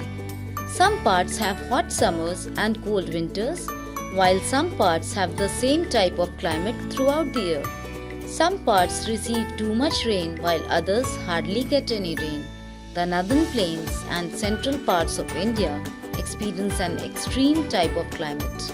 They have hot summers and cold winters. The southern parts of our country are hot, but not so hot as the northern plains. It is because the winds coming from the seas keep the coasts and nearby places cool. When the northern India shivers with cold in winter, the southern India has a mild climate. In the southernmost India, the winter is just a name. It rains heavily along western coast, in West Bengal, and in the northeastern states. The central part of the southern plateau and the western part of the northern plains get a little rain. In Rajasthan and Kutch, the rain is just a name. Other parts of our country receive moderate rain. In spite of these diversities, there is one thing common in India. It is the cycle of seasons in India. India has 3 main seasons: the winter, summer, and rains. Chapter 18. Heritage of India. Time to think. Name 3 famous state festivals of India. India is a land of people following varying lifestyles through their long experience, developed thoughts and language, music and dances, arts and architecture, science and literature. They are passed down to us from earlier generations and forms our heritage. Heritage is of 2 types: natural heritage and cultural heritage. Natural heritage includes forests, animals, birds, rivers, mountains, valleys, deserts, minerals, and other natural features of our country. Cultural heritage includes monuments or buildings, coins, pillars, and rock inscriptions, places of worship, dance, drama, music, pottery, paintings, language and literature, and fairs and festivals. The rituals and customs are also a part of our cultural heritage. Language and literature. Language is a medium of communication through which we express our views and understand the views of others. There are 22 major languages spoken in India. Almost every state in our country has its own language. Hindi is the most common language spoken by the majority of people in our country. We have a rich collection of literature, books, which is an important part of our heritage. This includes religious literature, books that deal with religion and non-religious literature. Religious literature includes the Ramayana, the Mahabharata, the Bhagavad Gita, the Vedas and the Puranas. Non-religious literature includes stories, dramas, poems, etc. written by famous writers. Dance and music. India has a rich tradition of dance and music. Dance has always been a means of religious worship and entertainment. There are two main forms of dance and music, classical and folk. Classical dance and music. Dance, which is religious and spiritual in content, is called a classical dance. People who practice the art of classical dancing are called classical dancers. Classical dances are a form of worship in which a dancer used to perform in temples. These dances need not to be performed in groups. Classical dance forms need formal training and regular practice. For example, Bharatnatyam of Tamil Nadu, Odissi of Odisha, earlier Odisha, and Kathakali of Kerala and classical dance forms of India. Some famous classical dancers are Geeta Chandran and Raja Reddy. The traditional music influenced by religious and folk music is called classical music. Classical music is mainly of two kinds. Hindustani music, it was developed in northern India. Carnatic music, it was developed in southern India. Veena, sitar, sarod, flute, mridangam, tabla, etc. are some of the musical instruments that are used in classical music. Some famous classical musicians are Ustad Amjad Ali Khan and Srimati H.S. Subbulakshmi. Folk dance and music. Folk dances and songs are an expression of joy on various events like weddings, festivals, beginning of a new season, and sowing or harvesting of crops. Folk music is also known as folklore. It can be defined as music transmitted by word of mouth from one generation to another. This music is composed by common people during their work or leisure. Folk dances are usually performed in groups. For example, Bhangra of Punjab, Dandiya and Garba of Gujarat, Ghumar of Rajasthan, Nati of Himachal Pradesh and Bihu of Assam are some famous Indian folk dances. Art and architecture. Man by nature is a lover of art. India has a glorious history of art and architecture. The Indian kings and emperors were the great patrons of art. The carvings and paintings on the walls of the ancient temples, palaces, and caves are of the highest level of perfection. The painting in the caves of Ajanta and Ellora show scenes from the life of Buddha. Under the Mughal rule, miniature paintings became popular. These paintings show court scenes, hunting, landscapes, battles, and scenes from the Ramayana and the Mahabharata. Our country is very rich in architecture. Temples, places, and forts built by earlier rulers are the valuable sources of information about the life of the people in ancient times. The ruins of the Indus Valley civilization, the Buddhist stupas of Sanchi and Sarnath, the sun temples at Khajuraho, Jain temples at Mount Abu, the Taj Mahal, the enduring monument of love at Agra, the Red Fort at Delhi, and the forts and palaces in Rajasthan are some gems of our architectural heritage. Culture and customs. Festivals. India is known as a land of festivals. Here people celebrate many festivals. They are mainly of three types. National festivals. Every person in the country celebrates these festivals. For example, Independence Day, Republic Day, and Gandhi Jayanti. Religious festivals. People of different religions celebrate different festivals. For example, Diwali, Eid, Guru Purab, Christmas, Dashera, etc. Harvest festivals. These festivals are associated with the harvesting seasons. For example, Holi, Basant Panchami, Pongal, Baisakhi, Onam, etc. Dress and jewellery. Dress and jewellery differ from one state to another, largely depending on the traditions and the climatic conditions of that particular region. The sari is the most popular dress among women in India. The ghagra choli is a common dress in Gujarat, Madhya Pradesh, Rajasthan and Haryana. Firan is a long woolen gown worn by women in Kashmir. Many city girls wear western apparel like jeans, trousers, skirts and shirts. Men usually wear kurta pajama, dhoti kurta, lungi, shirt, trousers, etc. Unit 11, Our Environment. Chapter 19, Conservation of Natural Resources. Time to think. Collect some samples of sand from different places and compare the size of their crystals. Collect them from the park, riversides, field, etc. See how much humus, sand and clay these samples contain. The materials provided by nature which can be put to our use are called natural resources. Air, water, sunshine, soil, forests, minerals and livestock are all natural resources. The use of these resources depend on man. Some people make use of these resources more wisely than others. Judicious or wise use of our natural resource is called conservation. Types of natural resources.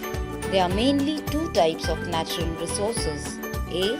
Renewable resources. B. Non-renewable resources. Renewable resources. Renewable resources are those which can be recycled or used again and again. Sunlight, wind, water, soil, etc. are renewable resources. Non-renewable resources. Non-renewable resources are which that are limited in supply and can be exhausted after use. These are minerals like copper, aluminium, and mineral fuels like coal and petroleum. People used natural resources at a very fast rate without thinking about the consequences. Due to rapid increase in population, a great portion of forest land had been used for construction of houses, roads, and factories. Industrialization has caused problems of waste disposal and pollution. All these activities are causing great harm to the natural resources. So, we should use our natural resources very wisely. Conservation of soil. Soil is an important natural resource. It makes the plants grow. If the soil is polluted, plants do not grow properly. Various natural agents cause soil erosion. It damages the fertility of the soil. To protect the soil from erosion is called soil conservation. Conservation of soil can be done by growing plants, adopting terrace cultivation, making bridges, dams and embankments. They control floods and thus protect the soil. Conservation of air. Air is necessary for all living things. They cannot live without air. They require it for breathing. But today, air is getting polluted. Smoke thrown by vehicles, engines, chimneys of the factories, etc. goes in the air and makes it polluted. We should save the air from pollution and keep it clean. Conservation of water. We cannot live without water. It is one of our primary needs. 3/4 of the surface of the earth is covered with water, but still there is shortage of clean, fresh drinking water. So, it is very important to conserve our water resources. Stopping the wastage of water is the best way to conserve water. More trees should be planted to check the water from mining off the land and so allow it to be absorbed by the ground. Dams should be built across rivers to control floods and store water in reservoirs. We should store rainwater in ponds, lakes, etc. and use it later. It is called rainwater harvesting. We should not dump chemical waste from factories into rivers, which causes water pollution. Factory waste should be disposed of at a scheduled place where it does not pollute the drinking water in rivers. Nitty-gritty. Planting trees also help in water conservation as trees bring rain and help maintaining the water cycle. Conservation of fossil fuels. Coal and petroleum are mineral fuels or fossil fuels. These fossil fuels are derived from rocks. They are found underground and are valuable sources of energy. These are non-renewable resources. Coal. Coal is derived from the remains of huge forests and swamps. As plants died, they got buried and began to decay. Thousands of years of heat and pressure gradually converted the plant matter into coal. It is also an important source of chemicals used to make pharmaceuticals, fertilizers, pesticides, and other products. Coal is also used to produce electricity. Petroleum. Petroleum is a black liquid mineral dug out from deep under the earth. Petroleum is formed from the remains of land and sea animals which got buried under the earth millions of years ago. Petroleum or crude oil is found in large quantities below the surface of earth. It is used as a fuel and as a raw material in the chemical industry. It is also used to run vehicles.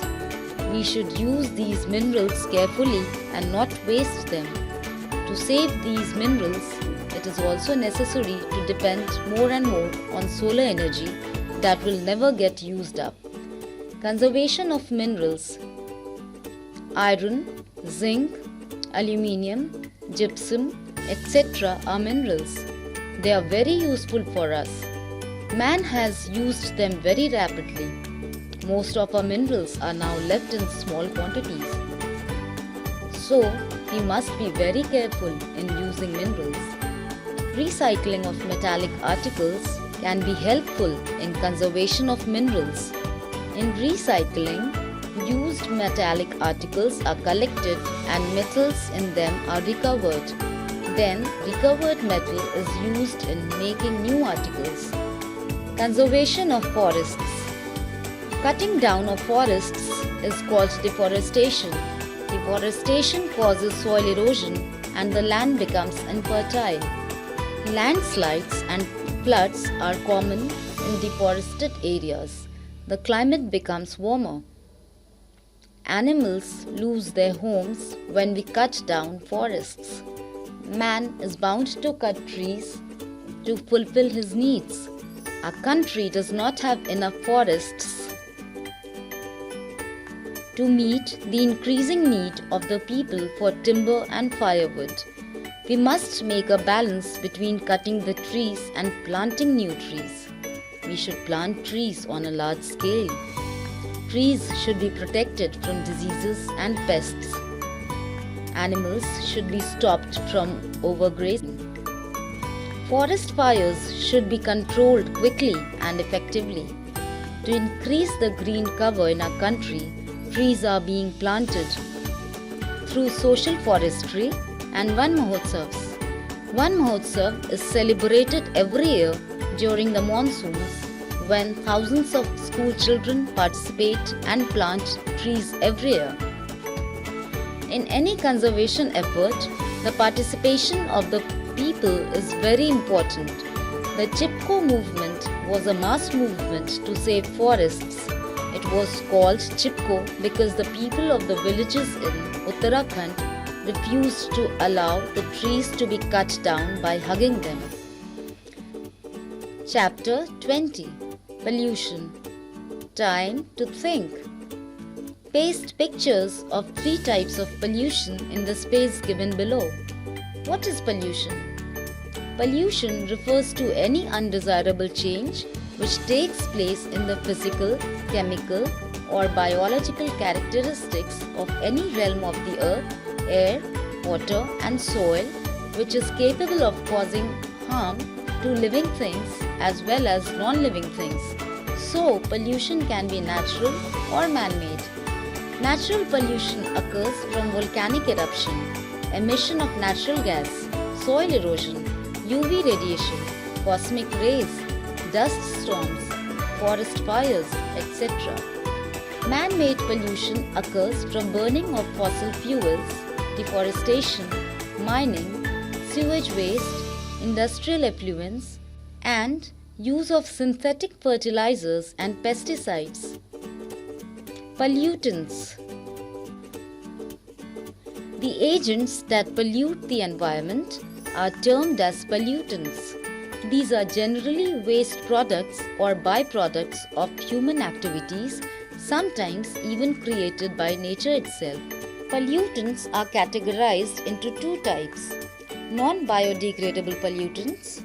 The materials such as heavy metals degrade extremely slowly in the natural environment by microorganisms are called non-biodegradable pollutants. Some of the examples of non-biodegradable pollutants are plastic, polythene bags, insecticides, iron nails, radioactive wastes, synthetic fibers, glass objects, lead, arsenic, etc. Biodegradable pollutants. Domestic sewage and industrial wastes that get rapidly decomposed by the natural processes, that is, by the action of microorganisms, are called biodegradable pollutants.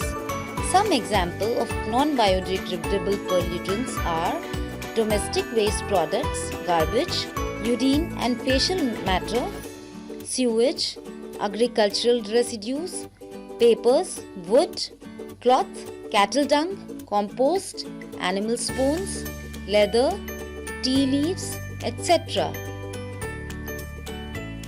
Tidbits. A type of earthworm called the red worm is used to convert biodegradable solid waste into manure. Air pollution. When we get stuck in a city traffic jam, the smoke coming out of the vehicles makes us feel uncomfortable and hot. The smoke contains harmful gases. It causes air pollution. Air pollution can cause a number of diseases like asthma, breathing trouble, skin problems, and even loss of eyesight. Usually, the hair and mucus in our nose filters the air we breathe in. But if the air is very dusty, some dust can get into our lungs and damage them. It can also lead to a more deadly disease like cancer. A gradual increase in the Earth's temperature is called global warming. Air pollution leads to global warming and acid rain. When fossil fuels like petrol and diesel are burnt, carbon dioxide is formed. Carbon dioxide traps the heat of the sun and makes the earth warm. It is because of global warming that the ice in the north and south pole is slowly melting. Rain which contain harmful acids are called acid rain. When fossil fuels are burnt, harmful gases like sulfur dioxide are released into the atmosphere. These chemicals come down as acid rain. Water pollution. Water is the most widespread substance found in the natural environment. All animals and plants need a supply of clean water to survive. These water sources get polluted by various harmful chemicals. They are called water pollutants. The main water pollutants are domestic sewage, soaps, detergents, and heavy metals. Acid from industrial waste, seepage of chemical pesticides and insecticides from agricultural fields are also the other culprits. The higher the amount of BOD, the more polluted the water is. Ways to reduce water pollution. If water pollution is not controlled, It will lead not only to deadly diseases but also extinction of life on the earth. These measures can be taken to reduce water pollution. Factories should not be allowed to pour chemicals into water bodies. Sewage should be treated before being released into water bodies.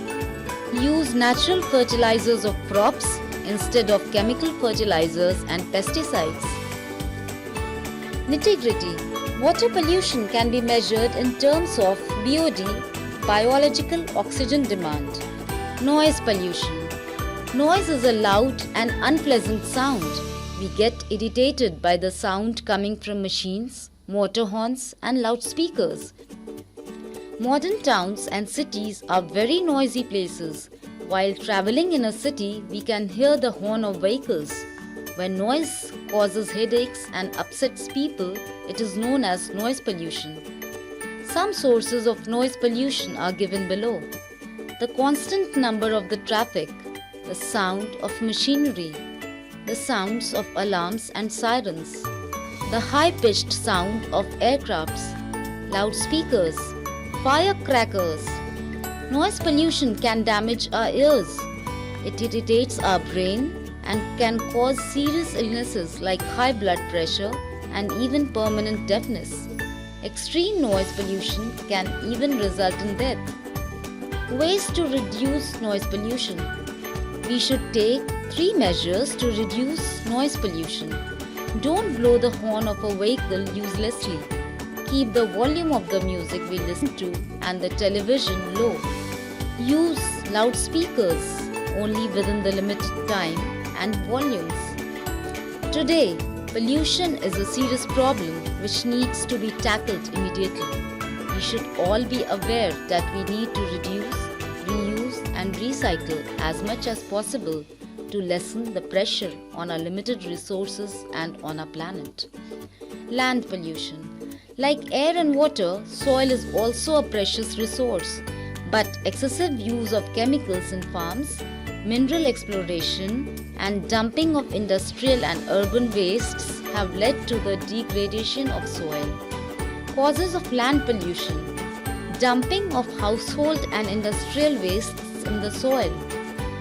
Disposal of non-biodegradable wastes like plastic and tin in the soil. Use of chemicals like fertilizers and pesticides in agriculture, deforestation. Hazards of land pollution. Soil gets choked by non-biodegradable materials which remain in the soil for many years. Chemicals pollute the soil and make it infertile. Deforestation causes rain, flood and wind to carry away fertile topsoil. Controlling land pollution. Household wastes should be recycled. Minimize the use of chemicals in fields and instead use organic manure. Stop dumping of non-biodegradable wastes. Release industrial waste into the land only after treating them. Plant more trees and care for them. Restrict overgrazing to protect the topsoil from being eroded.